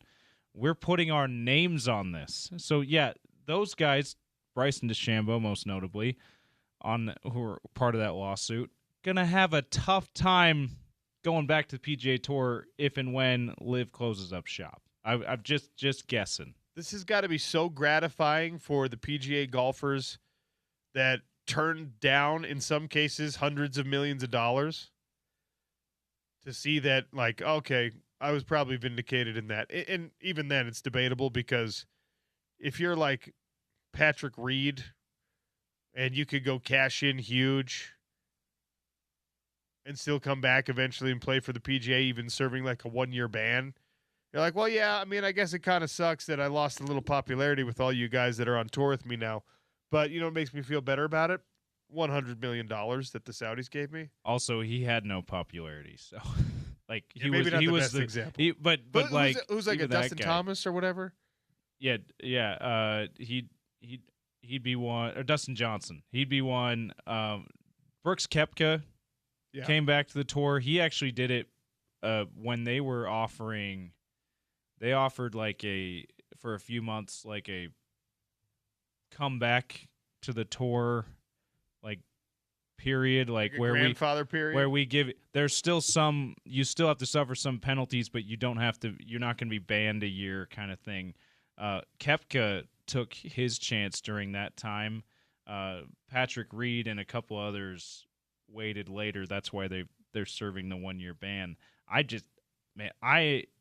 If and when Bryson DeChambeau, for example, decides to try to go back to the PGA Tour, and he's going to if Liv closes up shop, and we'll see. Maybe they won't.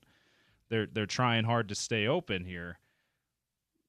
I'm very curious how steep of penalties, what steep sanctions they're going to be put on him and some of the other guys that were notable guys that were on that class action lawsuit. Because I mean, Bryson's another guy who's not very popular, not quite as unpopular as Patrick Reed, but he made a lot of villains both among his fellow players and in the PGA tour's offices and the executives' offices there. I'm curious what that will be if and when he tries to go back to the tour. So $5 billion is the rough figure that is being reported that the PIF spent on Live Golf.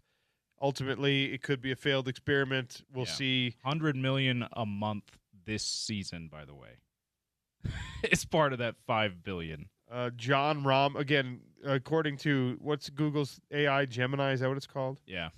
That brings you the AI overviews of everything, which I kind of hate, but here I find myself. You kind of can't ignore them at the same time. They're at the top of the page. Right there. And they're a nice summary of things, yeah. John Rahm is at about the $100 million range.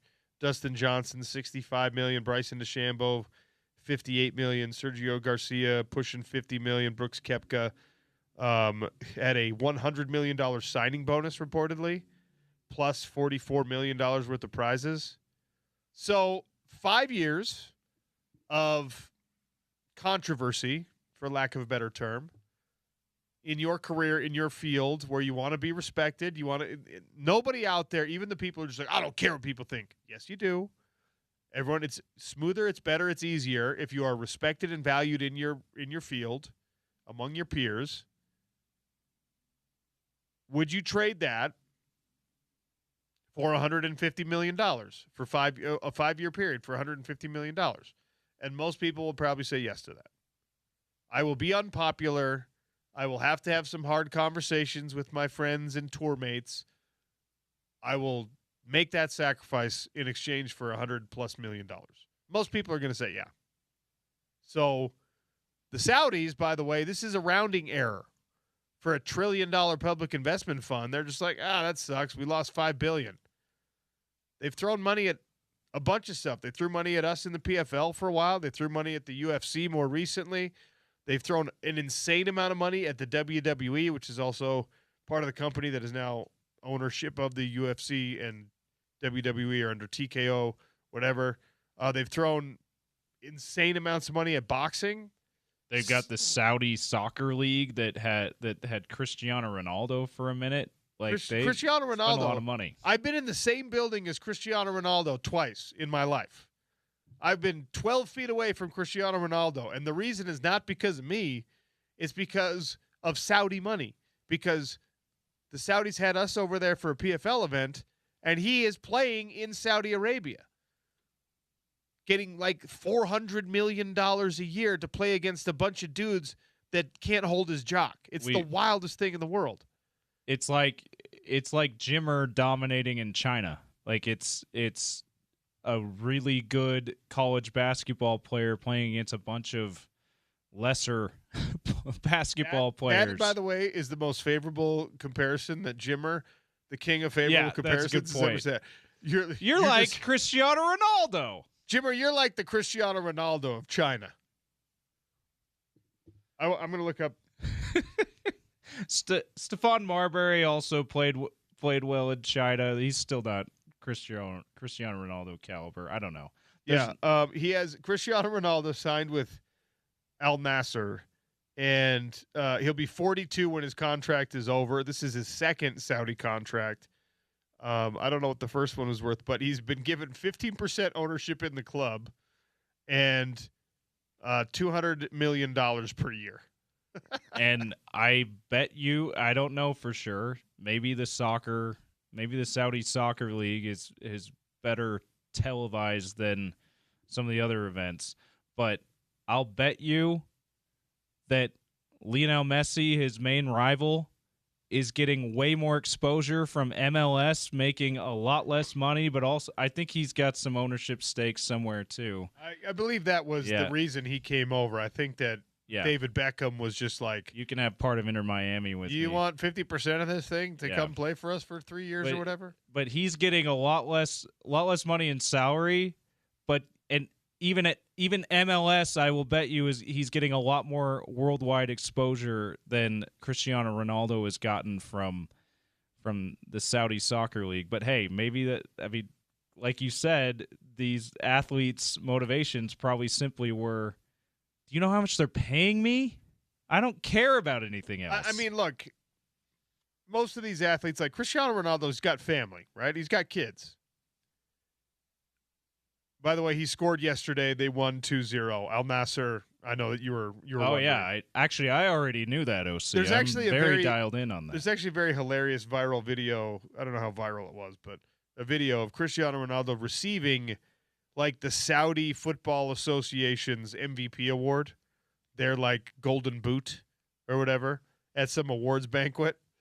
And everyone knows who it's going to when they're sitting there. And they make the announcement. They're just like, Cristiano Ronaldo. No expression. No, like he's just like, I don't even want to be at this dinner. What am I doing here? He's like, yeah, great. I'm the world's tallest short guy.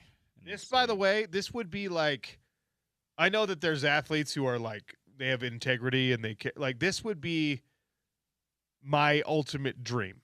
Like, send me to some random place for 4 years, 5 years, pay me some ungodly amount of money, and I just get to like play football against 7th graders. You get to be the best among some of the worst among professional athletes in the world. In the land of the blind, the one-eyed man is king. My dad used to say that all the time. You'd be the one-eyed man.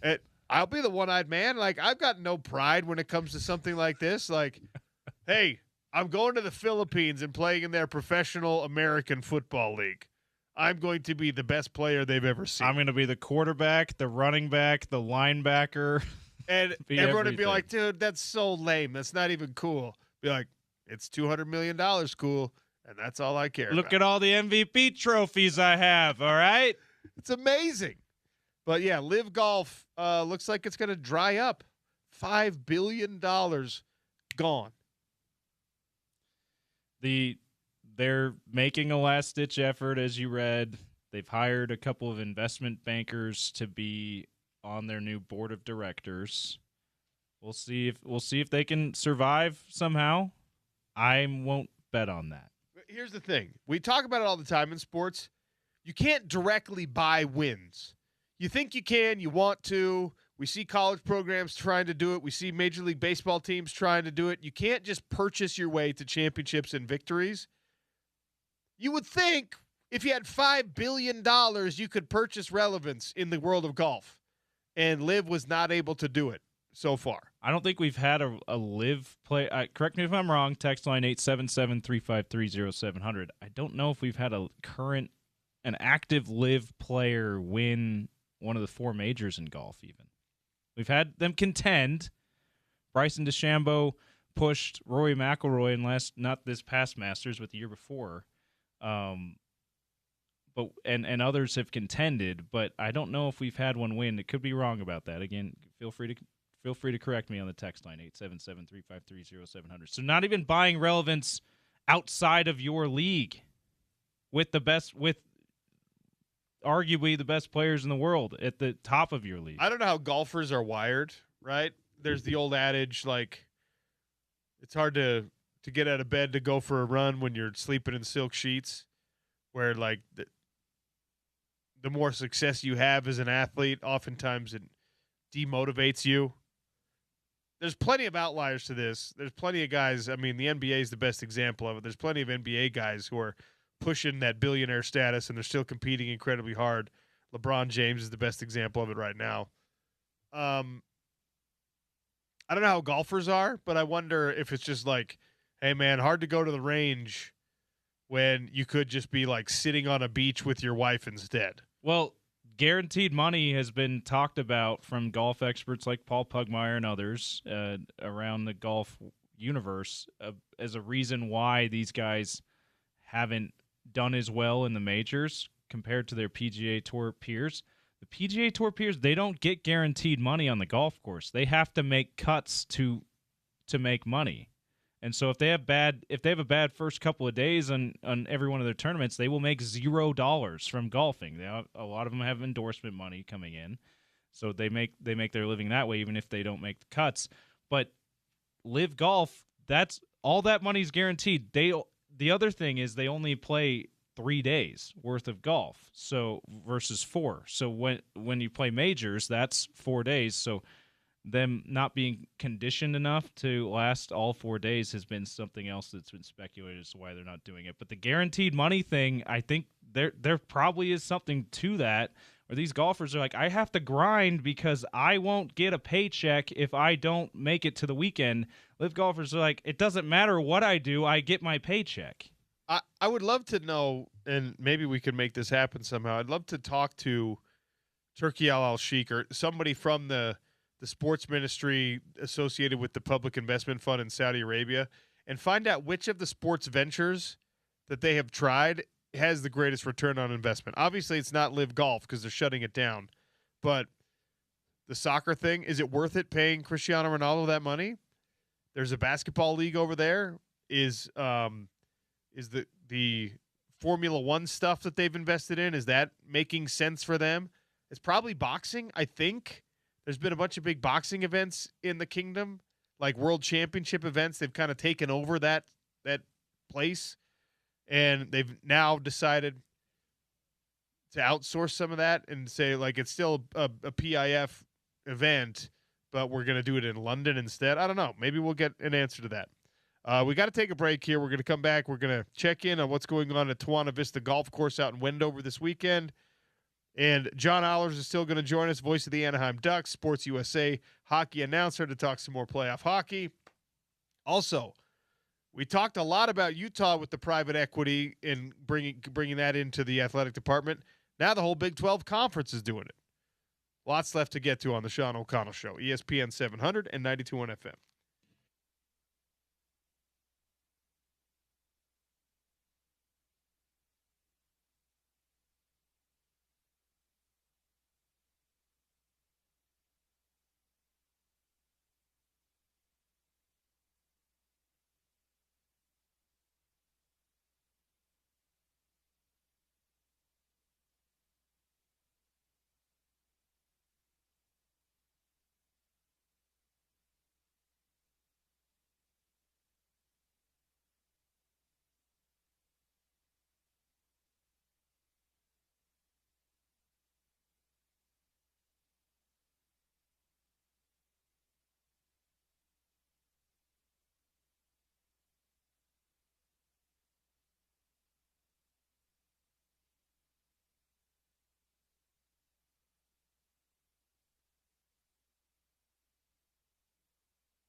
What's going on at Tawana Vista Golf Course out in Wendover, June 18th and 19th? They've got a tournament happening, the Wendover Open.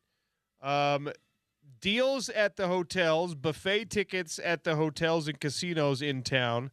Tawana Vista it's a great place. You can get there if you can make it all the way out. I know it's a bit of a drive, bit of a jog, but if you can make it out there during the week, you're going to be able to get on the course out there where you'll have pronghorn antelope wandering from hole to hole, probably with you. Beautiful birds of prey out there. It's kind of like a sneaky wildlife spot on the course. If you could get out during the week, especially, just go out as a single, go out as a double. They'll find a place to get you on the course. They'll find a way to get you on. And on the weekends, they've got scrambles being played. They've got tournaments all summer long, all spring long, into the fall because it stays a little bit warmer out there. They've got tournaments all over the place. 18th and 19th of June is the next big one. Go register. Tell them OC sent you at Tawana Vista Golf Course. Also, a PGA Tour leaderboard update from the Miami Championship coming at you right now on the Sean O'Connell Show. Brought to you by our friends over at Uinta Golf by Worldwide Golf. James, what's going on in Miami? I mean, there's always lots going on in Miami, but as far as golf besides goes, Will Smith standing on a beach singing about it and Stephen A. yelling on first take, he's typically in Miami. Did he really say that if the quote in the headline? I'm doing a show. If Minnesota doesn't win this game, they're going home when they're down 3-2. I mean, they're at home, so what? Stephen. Stop yelling about stuff. So, anyway. yeah, I mean, technically they will be going home because they're playing in Minnesota tonight, but they do have one more game in Denver if they lose. All right. Cameron Young is your leader at the Miami Championship. He is 8 under. He's finished with his day, so he enters the clubhouse so far as the leader there at 8 under. One shot over Jordan Spieth, who's still got a couple holes to play. He's at 7 under. Alex Smalley's in third at 5 under. He's just through 13, so he's got time to catch up as well. Tied for fourth, a handful of guys, including Andrew Putnam, Gary Woodland, continuing the great story that he's on right now, personally, still contending in golf tournaments after all he's been through. He's still got a few holes to play there. That group's tied for fourth at 4 under.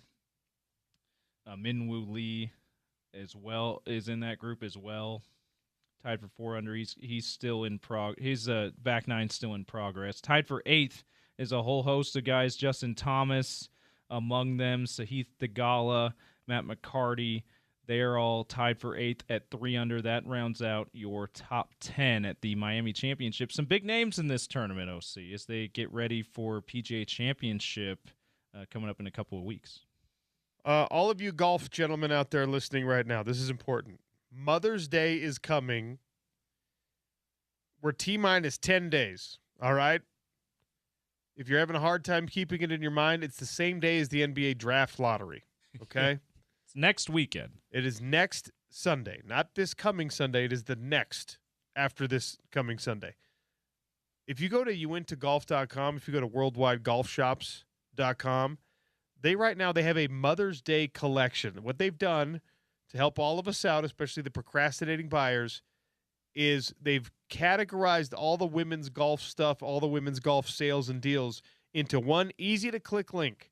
You just, that's right, Mother's Day is coming. Click, and it's the entire collection of deals on apparel, on equipment, on clubs, on shoes, anything for the golfing lady in your life at Uinta Golf. Also, the locations up and down the Wasatch Front, same thing. Walk in. My wife is a golfer. My mom is a golfer. Whoever I know is a golfer. What do you have for the ladies? They'll walk you right over to the special collection. They'll give you the discounts. They'll give you the deals. Tell them OC sent you. Well, and if you just have no idea what to buy them in that section, gift cards always awesome, right? Gift cards are great. And if she really doesn't like it, what is she going to do? She's going to throw that gift card back at you, and then guess what? Now you got to spend it. You got free, you can't let it go to waste. Golf. You can't let it go to waste. What are we, beasts of the field? All right. Quick correction. I said no active live golfer has won a major. I knew our text line was going to have my back on this one. Bryson DeChambeau beat out Rory McIlroy in the 2024 U.S. Open. I'd forgotten about that.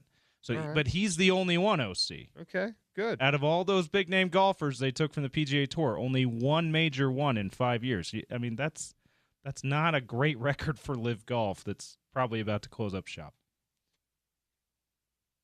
All right, we got to take a break here. We'll start hour number 3 talking about private equity's involvement in college sports. And I'm not talking about the University of Utah deal this time. I'm not talking UBI. This is a Big 12 initiative. The conference itself is going to welcome in private equity money. What are the terms? How can you take advantage of it? Will it save the Big 12 in the race against the SEC and the Big 10? We'll get to all that next on the Sean O'Connell Show, ESPN 700 and 92.1 FM.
John Ollers is going to join us at 1:30. Talk a little NHL playoff, Stanley Cup playoffs. He's the voice of the Anaheim Ducks. You can hear him on Sports USA. Ducks Oilers Game 6 in Anaheim tonight on TNT. Ducks are up 3-2 with a chance to advance has beat the nobody in the Western Conference has beat the Oilers in a playoff series since the 2023 playoffs. They were back-to-back Western Conference champions, obviously, in 24 and in 25. McDavid's not 100% healthy right now, so we'll get into all of that as we check around the Western Conference. But this is, again, another story on the business of sport and as it might affect things here in our state. We discussed a lot about the University of Utah's landmark announcement. They were going to be partnering with Otro Capital and bringing in private equity to college sports. And the real effects of that are so far very mysterious around Utah football very specifically. And the timeline on it was always going to be like the budget for this year was already kind of approved, pushed through. The university was already good, had figured it out. Some things changed in terms of, having to pay Kyle Whittingham a buyout as he goes to Michigan. Paying him not to coach at the University of Utah is something I'm never going to be okay with. But for the most part, you had your budget, including NIL distributions and things like that, already set before the Otro Capital deal was signed, sealed, and delivered. Still a massive announcement. Now, the Big 12 conference, the whole conference, is opening up the possibility of private equity. A 5-year private capital deal with, in this case, Redbird and Weatherford Capital. No other college conference has yet done this. The Big Ten, I think, was talking about it even before the Big 12 was talking about it. But some of their member institutions, namely Michigan, were pushing back and saying, no, that's not a good idea for us. The cliff notes of this Redbird Capital and Weatherford Capital partnership for the Big 12, $12.5 million goes to the league office to help with revenue generation. Brett Yormark and his crew are going to have to find creative and interesting ways to deploy that capital for the benefit of the conference itself. Each of the 16 member institutions can also access a credit line of up to $30 million, I think, per season. The governance change is moot. There's no board of governors seat like in the Otro Capital case. We saw what that was going to look like at the University of Utah. They were going to have, there's private equity people helping make business decisions, revenue generation decisions. The football stays with the football. The basketball stays with the basketball. In this case, according to Brett Yormark, these investors, these capital partners, these private equity firms will have no ownership, no decision-making power, no operational responsibilities in the Big 12 Conference.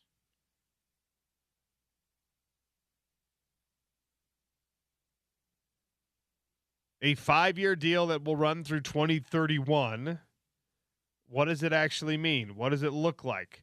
Well, the shortest answer there is that your athletic departments, most of whom are either struggling or just figuring it out, like just getting by, sharing revenue with student athletes to the tune of $21 million-ish, they now have access to $30 million more. That's coming from an external source.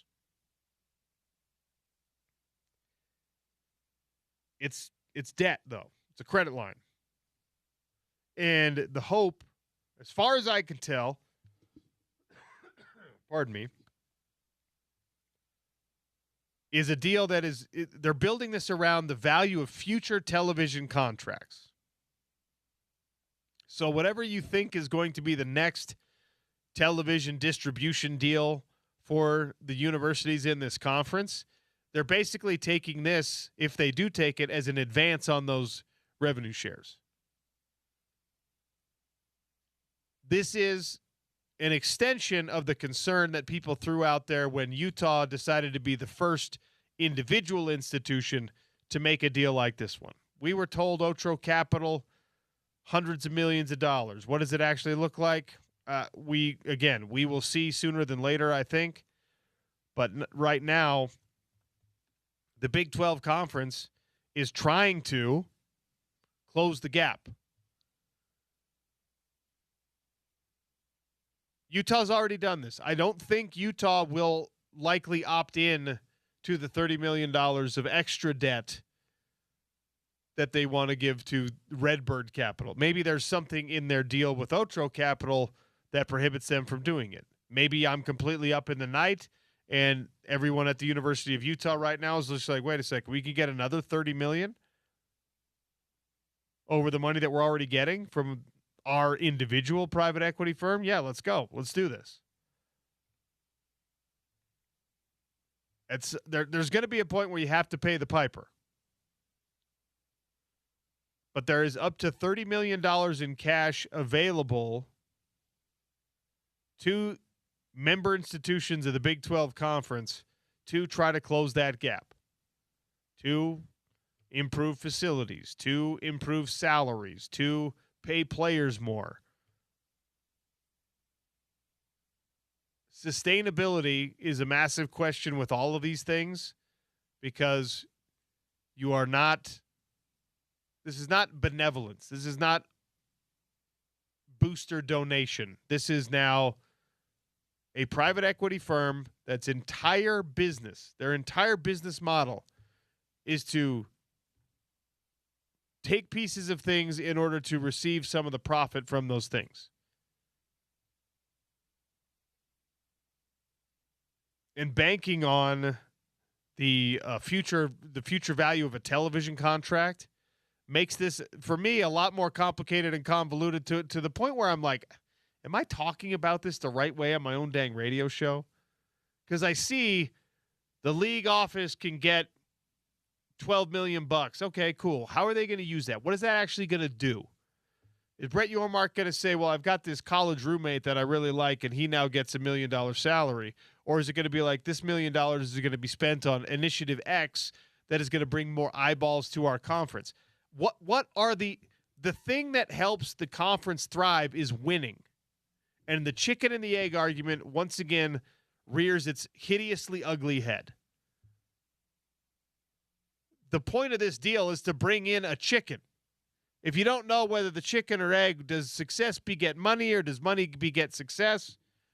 Right now, it's just like, oh, well, let's figure out if money begets success.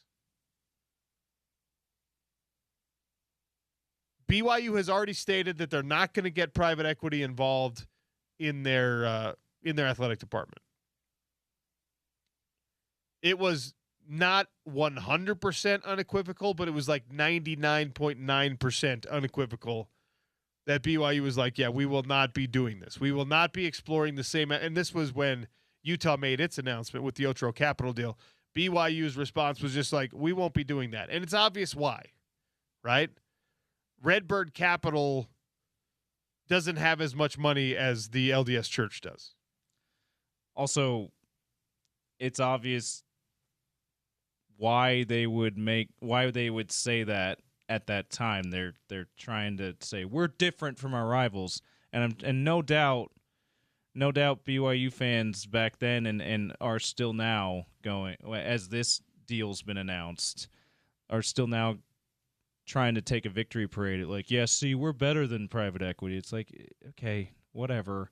At some point, you might be in a place where you might say we might have different ideas. We might have different conceptions around private equity, starting with this Utah deal and now this Big 12 deal, maybe, where you might be like, you know what, let's take some of that money. So I don't let's hold off on some of that. Well, right? They're not going to, because in the case of they BYU, won't need it, right? Like private equity is, for some people, they call it a necessary evil. I don't even know if it's evil. It's the nature of business. It's capitalism at work in our society and in the business world. It's the thing of the day as far as capitalism goes. And you know what? Like, if you need it to launch your business, if you need it to expand your brand, if you need it to get your product into X amount of stores or whatever, by all means, like, listen to the offers, figure out if it makes sense for you. Wonderful. Great. It's not a necessity for BYU. It isn't now, and it never will be, because BYU, the LDS Church, the parent company over BYU, the parent institution over BYU, has more money in their coffers than Redbird Capital does. They have more assets under management than Redbird Capital does. It would be like going to your little brother who's just getting started out in the world and has been working full time for 10 minutes and being like, I know I already own my home and my cars are paid off, but can I borrow some money from you? I will pay you back. Can I borrow some money from you? And they might be like, well, yeah, we'd love to get involved in what you're doing. What are you going to use this money for? Well, I'm going to use it to, I'm going to increase the value of my home. And then when I sell my home, you get a little bump back. You'll make 10% on your money. Your little brother might be like, okay, cool. I'd like to do that. But for you, it makes absolutely no sense because you're just like, I can pay for the improvement on the home and I can take the profit that comes out with it. BYU doesn't have to do this. Utah, I think the Otro Capital deal means you shouldn't have to do it either. Now, maybe you take 2 bites at the apple and you say, well, Otro Capital, we've already figured it out. It's this much money. This is the debt structure. This is the rate. This is what they get. Maybe this one with the Big 12 is more favorable. Yeah, I wonder. I mean, if you can work it out with Otro, that you're able to take some of this too. I don't know why they would turn that down, but that's the thing. Like Otro might be like, no, like you're using our money. We're not letting another company. We don't want to dilute our ownership by you taking. And look, these are board meeting, big business, like probably not the funnest thing for sports talk radio type discussions, but ultimately it affects the conference that this team plays in. I think, James, what we're looking at here is a Big 12 conference that is infusing cash from private equity. And here's the institutions that we know won't take it. BYU. Right now, BYU is a major power in the revenue-producing sports. They got a great thing going on in football right now. They've got a great thing going on in basketball right now. They're not going to take the money. Questionable on who will take the money or not if it becomes available through this private equity deal. Utah, because of their previous partnership. Texas Tech, because, again, do they need to take it? They don't. It doesn't feel to me like Texas Tech is chasing anybody in the conference from a revenue standpoint. If I'm Texas Tech, I'm looking at it and I'm making a phone call and being like, hey, Cody Campbell and what's the name of the fund? The Red Raider one. What's it called? It's something like Zorro related or something. It'll come to you. Matador? The Matador Club. Thank you. Hey, Matador Club, do we need to take this extra $30 million from a private equity? Well, what are we trading off? Well, like we're giving them a piece of what we're doing through the conference, at least through our conference partnership. We're giving them a piece of our future television rights distribution allotment. When we get the whatever it is, $50 million per school per year from CBS Paramount, we actually now have to give back $35 million of that per year because we've taken that in advance from this, whatever the structure is, right? And they're giving us this much in advance, yeah. And then the Matador Club and Cody Campbell are probably like, well, what do you need it for? Well, we want to bring in better coaches. We want to bring in better athletes. And the Matador Club, I think, is like, what are you talking about? Yeah, I've already given you the money to do that. Why don't you just give us a percentage of the athletic department? You don't Exactly. You don't need this to this. So I private think, equity. I think what you're looking at least in football, I don't think Texas Tech needs to be part of this. BYU won't be part of it under any circumstance. I hope Utah doesn't need to be part of this because they've already extended themselves and leveraged themselves in the Otro Capital deal. So I think what you've got, those are the three powers, the three most relevant national football teams, or the three most relevant teams on a national level in the conference that are just probably going to be like, thank you, Brett Yormark, but no thank you. I wonder Kansas, I mean, not on the football side, but on the basketball side, you wonder if Kansas might be in a position where, like, do we need this? Well, that's the other thing, right? This is a voluntary thing for the institutions. Utah is not the only university that was having these conversations. They were the first movers. They were the risk takers. They were the ones when they closed the deal first. They were the ones that were just like, yeah, we're going to do this. And it wasn't like there was a cascade of people following them in the conference or elsewhere. If you're Colorado, you're probably just like, yeah, dude, we're leveraged to the hilt. We're paying Dion $10 million a year. Give me this $30 million. Yeah, because they have not been able to take advantage of the Dion flash and stuff other than the guys that he already brought with him when he came to Colorado. That's his right. Sons and Travis Hunter. They just lost Jordan Seaton, he's going to be at LSU this year. Hey, they brought in Isaac Wilson, though. I mean, shout out. So, but I think you're looking at a situation where the 3 of the top 5 most relevant athletic departments in the conference are most likely, based on what I think I know, going to say, nah, we don't want to be involved in this deal, Brett. And what does that do to the relationship with the conference? If Brett Yormark says, hey, President Randall, Mark Harlan, I got you an extra $30 million, and they're just like, no, thanks. He's going to be like, oh, really? I go through all this trouble, I do all this work, and you're going to make me look bad? What does that do? He probably expects that BYU is just going to be like, yeah, dude, we don't need that. We don't want that. I would hope that he'd expect a no from Utah too, considering what we've just said about Otro Capital. But I don't know. I mean, he has to have some. Brett Yormark knows more about the Otro Capital deal, or he should know more about the Otro Capital deal than we do. Yeah, it pertains to the University of Utah. He ought to have some kind of privilege there. If there's up to $500 million available for the conference from these Redbird partners, and they're just like, well, yeah, we're ready to give $30 million to BYU, $30 million to Kansas, $30 million to Utah, $30 million. And are any of these schools truly in a position to say no if it's being offered? And are the terms so favorable? Because one thing that I've learned in my real life, and after getting my MBA, humble brag, is like I came up with this understanding, what I thought was an understanding that debt was bad. Debt is going to, like, you can't bury yourself in debt. You can't leverage yourself. Debt is a bad thing. And then the more you learn about how businesses are built, how billion-dollar empires are built, they're just leveraging to the hilt. They're spending somebody else's money, a bank's money or whatever, to develop their business. There's not a lot of, like, Cody Campbells of the world walking around being like, yeah, well, I saved every quarter my grandma gave me for my allowance, and that's how I built this billion-dollar empire. So maybe I need to eat everything that I just said, and maybe BYU is just going to be like, yeah, dude, you want to give us somebody else's money instead of using the church's money? Sweet. I mean, I kind of take them at their word when they said they'll never let private equity get involved in BYU athletics.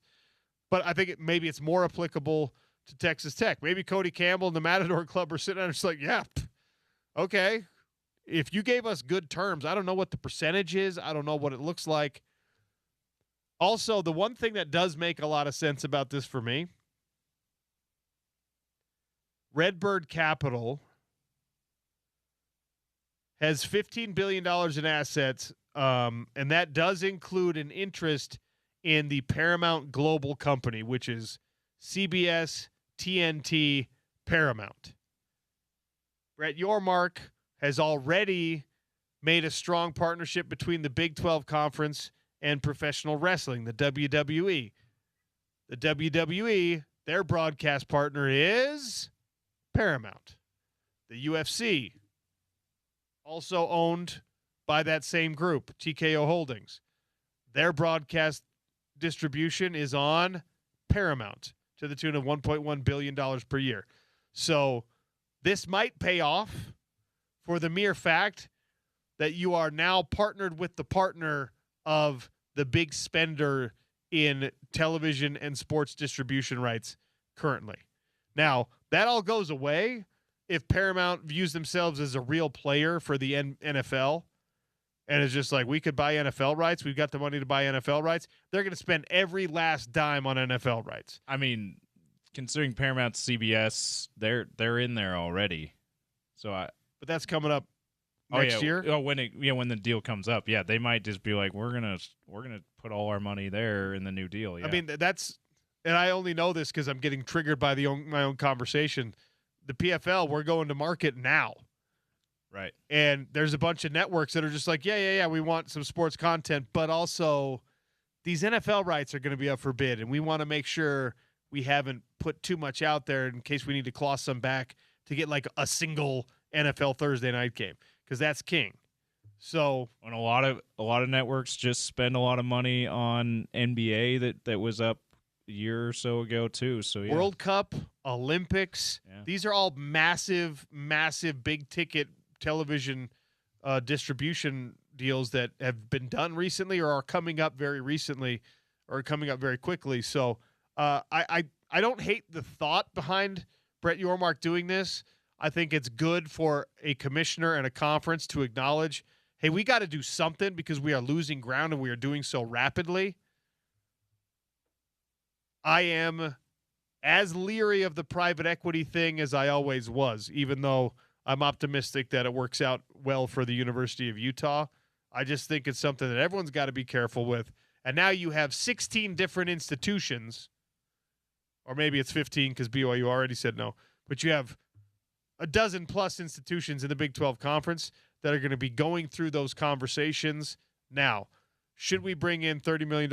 And also, if we're going to accept private equity, why would we do it through the conference instead of getting our own deal like Utah did? I mean, there's a lot of moving parts here.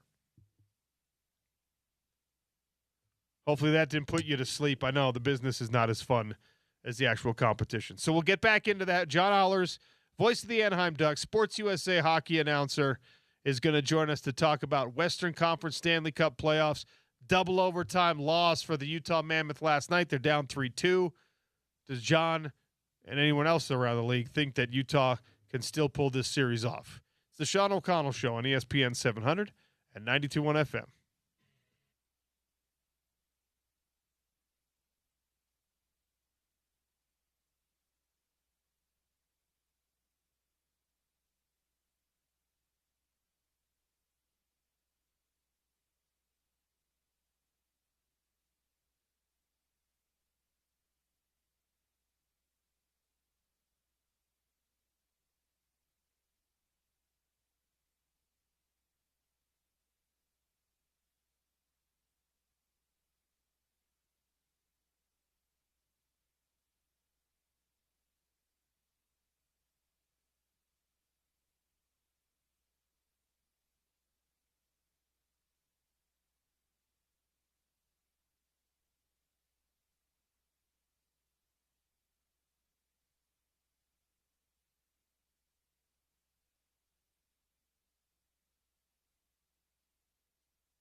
I know you've been dialed in. You've been focused only on this Las Vegas Golden Knights Utah Mammoth series, double overtime thriller last night in Vegas. Game 6, Friday night at the Delta Center.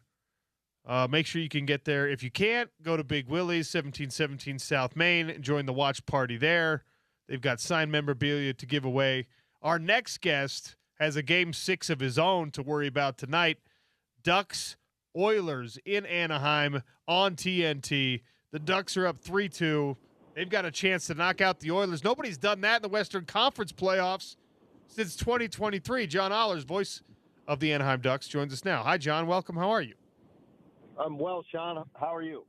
Doing great. Very excited to be talking a little Western Conference playoff hockey. We're newcomers still. It feels like 2 years in, and obviously this is our first foray into the Stanley Cup playoffs with a team of our own in Salt Lake City, and you know, Anaheim has had more than that. You're dyed in the wool now. You're an old veteran of these things. Is the playoff hockey in the Western Conference especially living up to what your expectation was this year?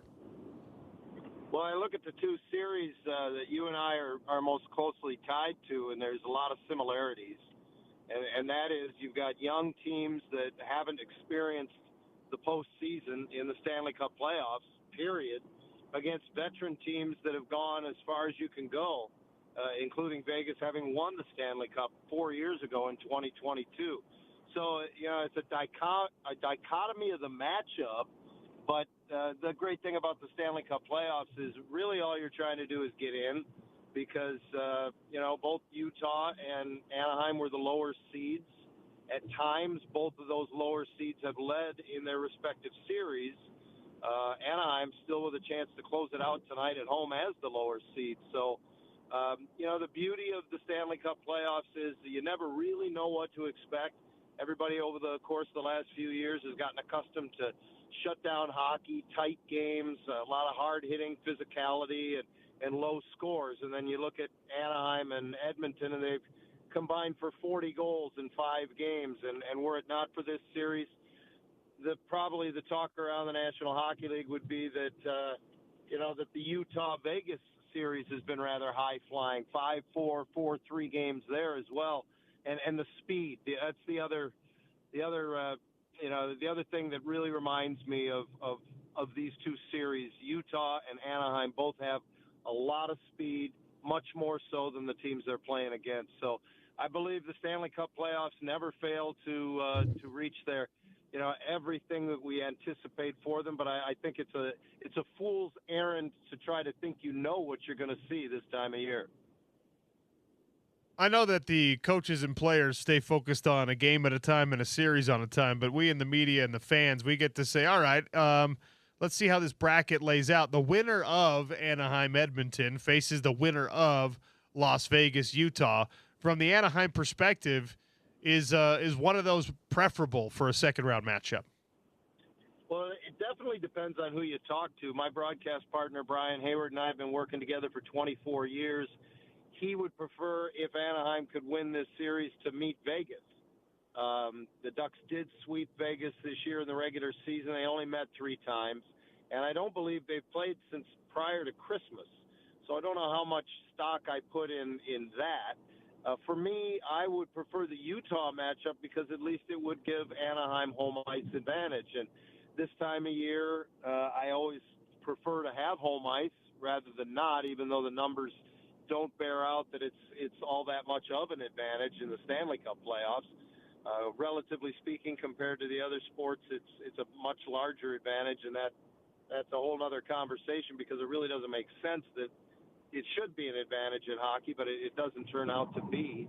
And you know, especially for a young group, and the fact that Anaheim's been very good at home this year, that's really the only reason, because I've talked to other people within our organization and people that I respect within the media and around this game, and they also believe that the better matchup for Anaheim might be Vegas because of that speed that Utah possesses. And Utah can play at times with a great deal more defensive structure than what we've seen with a great deal of consistency from Anaheim.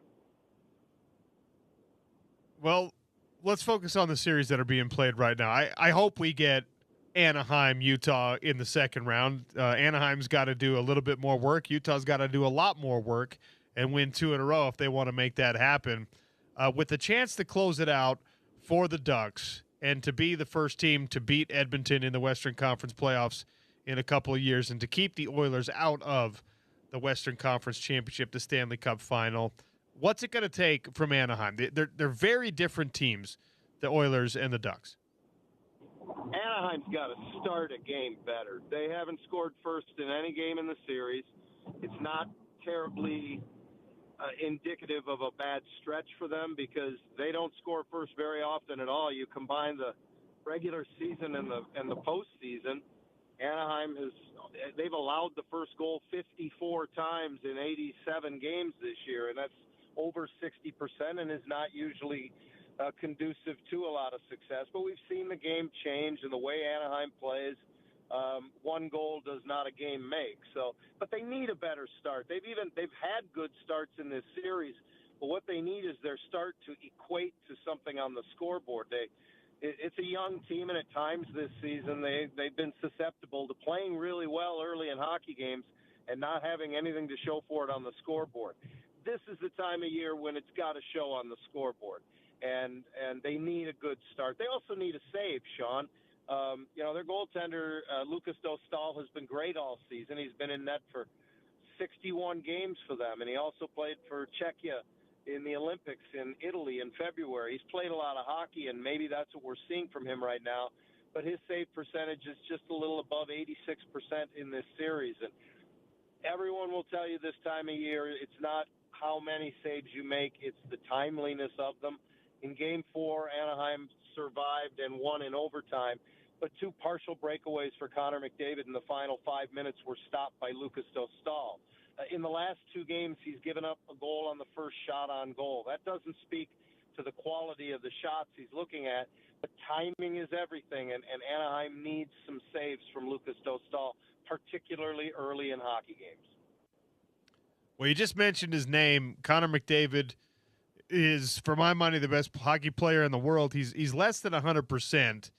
We're seeing a lot of highlights, and every one of those highlights is Connor McDavid doing something impressive on the ice, and then the camera zooming in as he's on the bench, grimacing, or they're taking him back to the dressing room with a limp, or somebody's having to help him up.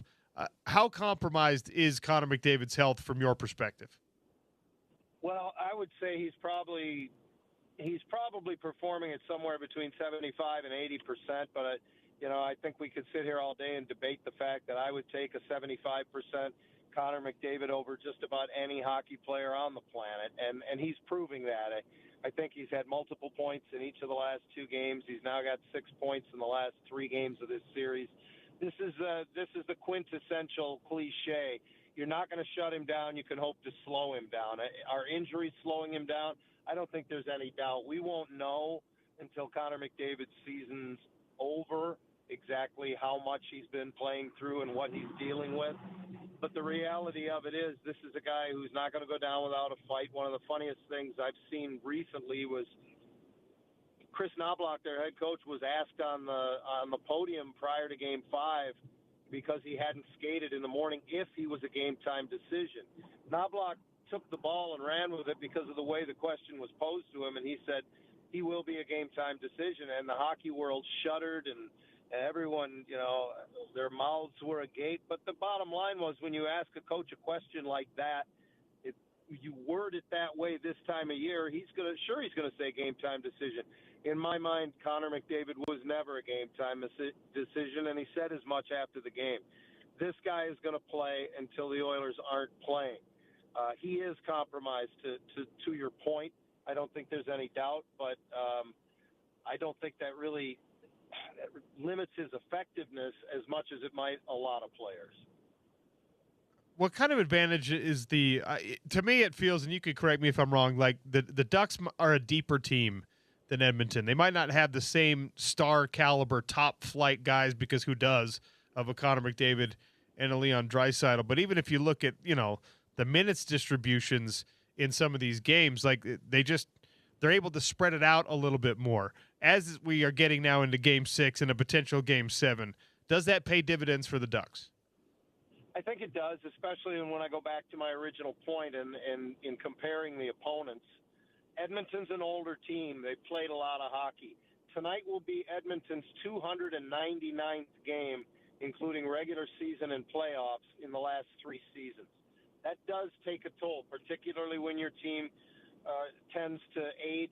It tends to lean a little older on the ledger there, and that's certainly the case. And it is something that you see over time. You don't necessarily see it in any one particular game, but that's a lot of hockey, Sean, and it's a lot of high-level hockey when you consider that the Oilers have played 25 and 22 playoff games the last two seasons, and their off seasons have been shorter. And when you consider the intensity of playoff hockey, and just going back even to just the travel of having to play that many games, because if they played 299 in the last 3 years, you can bet 150 of them have been on the road. So Edmonton is a little geographically isolated, and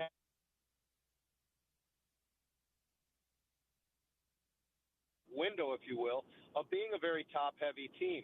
The minutes played by Connor McDavid are second to none among forwards in the National Hockey League. No forward averages more ice time than he, and no one has over the last 3 years. Leon Draisaitl's in the top 10 there as well. Ryan Nugent-Hopkins plays a lot of minutes for them. On the back end, Evan Bouchard is a huge minutes eater. He plays 27-plus minutes a game. And it's just, cumulative over time. That's going to wear down on them. Anaheim, on the other hand, their leading goal scorer plays on their third line. Cutter Gauthier had 41 goals in the regular season. He's on their second power play unit. They don't lean that heavily on any one or two players from an ice time perspective anywhere near as much as Chris Knobloch does with his Edmonton Oilers. Last thing before I let you go, and if you have to take off your Anaheim Ducks at least a little bit for that, I guess you can. But if every team in the Western Conference playoffs was huddling together and saying, we just got to make sure that the Colorado Avalanche don't win it all this year, who has the best shot of dethroning what has been all year long the best NHL team? That's a really good question, Sean. I haven't really thought about that, but I would start with probably a team that has a goaltender that can get white hot. Because what can make the difference in what we call a short series, although beating another opponent 4 times is anything but short work, you get a hot goaltender and the sky's the limit. I hearken back to my first year in Anaheim, which unfortunately was a long time ago, 2002, 2003, and the then mighty Ducks got in as the 7th seed, and Jean-Sébastien Giguère went on a run like I have never seen. He won the Conn Smythe Trophy as the MVP of the playoffs, despite the fact that the Mighty Ducks lost in the Cup final in Game 7 to the New Jersey Devils. But no one had Anaheim earmarked to probably even get to the second round that year because they were playing the defending Cup champion Red Wings in the opening round. But Giguère almost single-handedly gave them, well, he didn't single-handedly win the series, but he did single-handedly give them a chance to win because of the way he was able to tend goal, not only in that opening series, but then they went on to beat the number 1 seed Dallas in the second round and ended up in that Game 7 in the Cup final. That's what I think it's going to take to have someone other than Colorado be in the Stanley Cup final representing the Western Conference. I don't know who that is, Sean. I'm picking my brain as to the teams left in the West, and there's not a lot of elite goaltenders that jump to mind.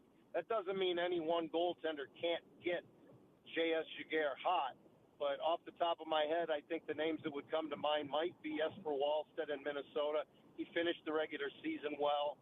Jake Ottinger in Dallas has a longer, resume as far as performance goes. But Ottinger's been rather maligned with his playoff play of late. But I think somebody's going to have to get just a white-hot goaltender. I won't disagree with you there. And this is a low-hanging fruit question to just serve the egos of all of us new hockey fans here in Salt Lake City. But I wanted your perspective on the addition of the Mammoth to the league, of the Delta Center, as a barn, and of this new hockey community to the NHL, because everyone else we talk to, it seems to be that right now we've got a good reputation. Is that true also in Anaheim? Absolutely, and no one is a bigger fan of the Salt Lake hockey market than I. I spent a year there a long time ago with the old Salt Lake Golden Eagles, and I have a very, very soft spot in my heart for Salt Lake City, for Salt Lake City sports fans, and more importantly, the hockey fans of Salt Lake City. I don't consider this to be a new market. I don't even consider it to be a new team, despite the way the NHL handles them from a record standpoint. This is their second year. I know it's their second year in Utah, but and Salt Lake City in general is a fantastic hockey market. It has been. It has a great hockey history, and I think your fans and your market and your city have shown that this year because it is a great place to come into. I've seen some modifications to the Delta Center since I was there with the Golden Eagles, and it's made it a much better hockey barn than it ever was back in its IHL days, and it's loud because of what they've done with the configuration of the building, and obviously the fan base has embraced it, and it's a fun atmosphere, it's a great place, and it's a great hockey town. Well, I can't tell you how much I appreciate you giving us a few minutes of your time today. I know it's busy this time of year, and you got much more important things, so thank you, and have a great call tonight. Good luck to your Ducks. My pleasure. Thanks so much, Sean. Anytime. The voice of the Anaheim Ducks. You can also hear him on Sports USA doing NHL stuff. John Allers. Ducks Oilers Game 6, Anaheim tonight, 8 o'clock puck drop on TNT. The Ducks are up 3-2. And if you have not broken away from your Mammoth interest to watch any of the other Western Conference hockey, I'm partial to the Minnesota Wild series. That one has been crazy, back and forth, absolute insanity. But this one is shaping up the same way because, like he said, Connor McDavid is like invisible pain at multiple junctures of every game, and then he just goes out and plays better than everyone else on the ice. It's absolute insanity. It's like a Jordan flu game every 10 minutes with this guy. And, like, probably an even harder thing to overcome for him because it's multiple games and, I mean, physical. It's like a real injury. There's lots of. I mean, Jordan said in Last Dance it was food poisoning. There's people like Spence Checketts like, no, I know it was a hangover. It wasn't food poisoning. So like, that makes it a little different. But yeah, the other thing I wanted to say about this is, how about John Aller's sneaky Salt Lake Golden Eagles? Golden Eagles, baby. Guy. I did not know that he worked in the market at one point. I hope That's awesome. I hope at some point, like a Golden Eagles jersey sweater makes an appearance in the Mammoth store. Well, let's get like one of the throwbacks. Let's get a Golden Eagles themed Mammoth throwback. Maybe like Golden Eagles was it green and yellow colors, if I'm not mistaken. Some kind of ode to the Golden Eagles. That'd be sweet. Hopefully, it was like a red and gold, right? Was it red and gold? That's my bad. Hopefully, the Mammoth can make it out into the second round. We get John Allers back here calling games on our station as part of Sports USA Stanley Cup playoffs. Turns out we're both right. Is there green in there too? They had like Oakland A's colors, and they had Kansas City Chiefs colors. Okay, so like one home jersey was one, and road jersey was another. Maybe you give me a Utah Mammoth sweater in those Salt Lake Golden Eagles colors, but maybe like you do the shoulder patch as the Eagles. Yeah. Like I'm rocking that thing. I think there'd be plenty of, as long as it's not against school. The Calgary Flames, I'm rocking it. There'd be plenty of old school hockey fans here that would buy those up in a second. Yeah. They used to practice at Cottonwood Heights Recreation Center, and when we moved from Minnesota, that was the only rink you could get any time on. So we would go up there, and they would be finishing practice before the open skate, and then they would sign autographs. I have a notebook full of Salt Lake Golden Eagles autographs. I wish I could track that bad boy down. That's cool. All right, one more segment before we close things out here on the Sean O'Connell Show. Big thanks to John Allers. Good get there from James Peterson. We're also going to give you away a pair of passes to the Red West Festival at Utah State Fair Park coming October 16th and 17th. So get your trivia fingers ready next on ESPN 700 and 92.1 FM.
877-353-0700. A pair of tickets to Red West Festival, October 16th and 17th at the Utah State Fair Park. If you were listening when we talked to Gordy Chiesa, he went through the all-time winningest playoff basketball players in NBA history. And we gave you a number. How many of his career playoff games did Michael Jordan win? 877-353-0700. It's pretty specific, pretty round number. It's another hint, it's very slightly better than LeBron James's career playoff win percentage. What percentage of playoff games did Michael Jordan win in his career? Yeah, take that, LeBron fans. It's slightly better, okay? It's slightly better. It's nominally better, which actually, I mean, I'm not trying to pick a fight with anyone here. LeBron is continuing to add to those LeBron campers, the people who are just like, yeah, man, he's better. He's at least continuing to make a case even into his 40s. I don't think that debate will ever settle one way or another, and I won't probably ever swing to his side of the debate ever, but he's still campaigning by the way he plays at age 41, and that is really something. It's bananas, quite frankly. The final segment of the show, which is often called Crosstalk, is brought to you by Advanced Window Products, 801-850-9100, $2,500 off, 10 windows or more. Beautify your home, increase the energy efficiency of your home, and get a lifetime warranty on those windows while you're at it.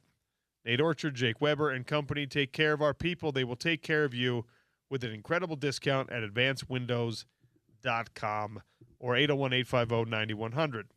The Drive with Spence Checketts is the program that follows us here on the Sean O'Connell Show. You should stay for the next 4 hours and listen to it. Spence is right here. Hi. Hello, Sean. How are you, buddy? Great. What's driven the show today? We talked a little bit about the Big 12 private equity deal. Mm-hmm. We talked about the heartbreaking double overtime Utah Mammoth loss last night. That was rough. We talked about NBA playoff basketball. We talked about that 7'9" transfer from Florida, spurning the Utes. You wanted him badly, didn't you? Just a freak show. Why not? Yeah. Well, yeah. He's going to be an anteater instead. I heard a little bit of flu game conversation as I was driving in. Context here? Yeah. Question mark. Oh. Well, we were talking about Connor McDavid's ability in this series to be well below 100%. Yeah. And, I mean, you see him doing crazy things on the ice, and then they're just like, oh, wow, look at Connor McDavid over there on the bench. He's struggling, and he's, like, in pain. Yeah. There's, like, a tooth hanging out. He's bleeding, and then he jumps back on the ice, and it's just like, oh, yeah, he looks like he's still the best player in the world at whatever he is, 70%. So, you know, it's a whole series of flu games for him. Hockey players are just built differently. They really are, and it's so cliche to just be like, oh, yeah, these – like, I've said it for years, not just since we've got a team ourselves and doing a show. I'll tell you what, doing a show with an NFL guy for 6 years and saying this to an NFL guy, they get real bothered by it. Yeah. Like, hockey players are the most well-rounded, impressive of all professional athletes. It's hard to argue with it. I mean, in the NBA, guys miss times for gastric distress. Yes. That was like a thing for a while. Like Jamal Tinsley would go back home to Brooklyn and miss 2 weeks with gastric distress. Even if you take like the hockey culture of toughness out of it, which to me is amazing, the ability to move in, you know, the 3 dimensions, you got to be just as fast forward and backward. Yeah. You have to have hand-eye coordination. You have to be physically tough. You have to have anaerobic abilities. It's just no other professional sport demands all of those things. Baseball obviously doesn't. There's a lot more precision and skill in baseball than there is in, like, football. Football is awesome, and it's incredibly difficult to be elite at it. But we just saw a guy get drafted having never played a down of football before. Right. Yeah. If you're built a certain way, you can be good at it. Hockey, you've got to be balanced, tough, fast, hand-eye coordination. You got to have all of it. It's crazy. You have to be a little insane, quite frankly, because you also throw yourself willingly in front of this thing that's being flung at you. Have you ever been hit with a hockey puck? Not in a meaningful way like Dude. these guys are, obviously. So Northeast hockey's a big deal. So a lot of my friends played hockey. It was in the winter, so I played basketball, but I would go to all their games. And I'm in the stands, and I'm talking to my girlfriend, and I'm not paying attention to the game. And suddenly I was like, I just got shot in the shin. A puck flew out of the rink and hit me directly in the shin, and I wanted to cry badly. I couldn't because, in front of the girlfriend. It hurt. Yeah. It hurt so bad, dude. I'm telling you. Well, the shins are also ouchie. I was wearing shorts. I mean, it left a mark for like months, man.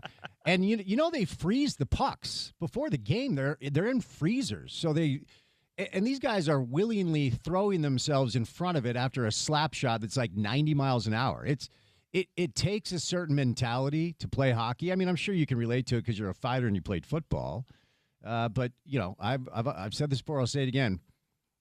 A basketball player's worst nightmare is when the football player shows up for the run. It's the same thing with a hockey guy.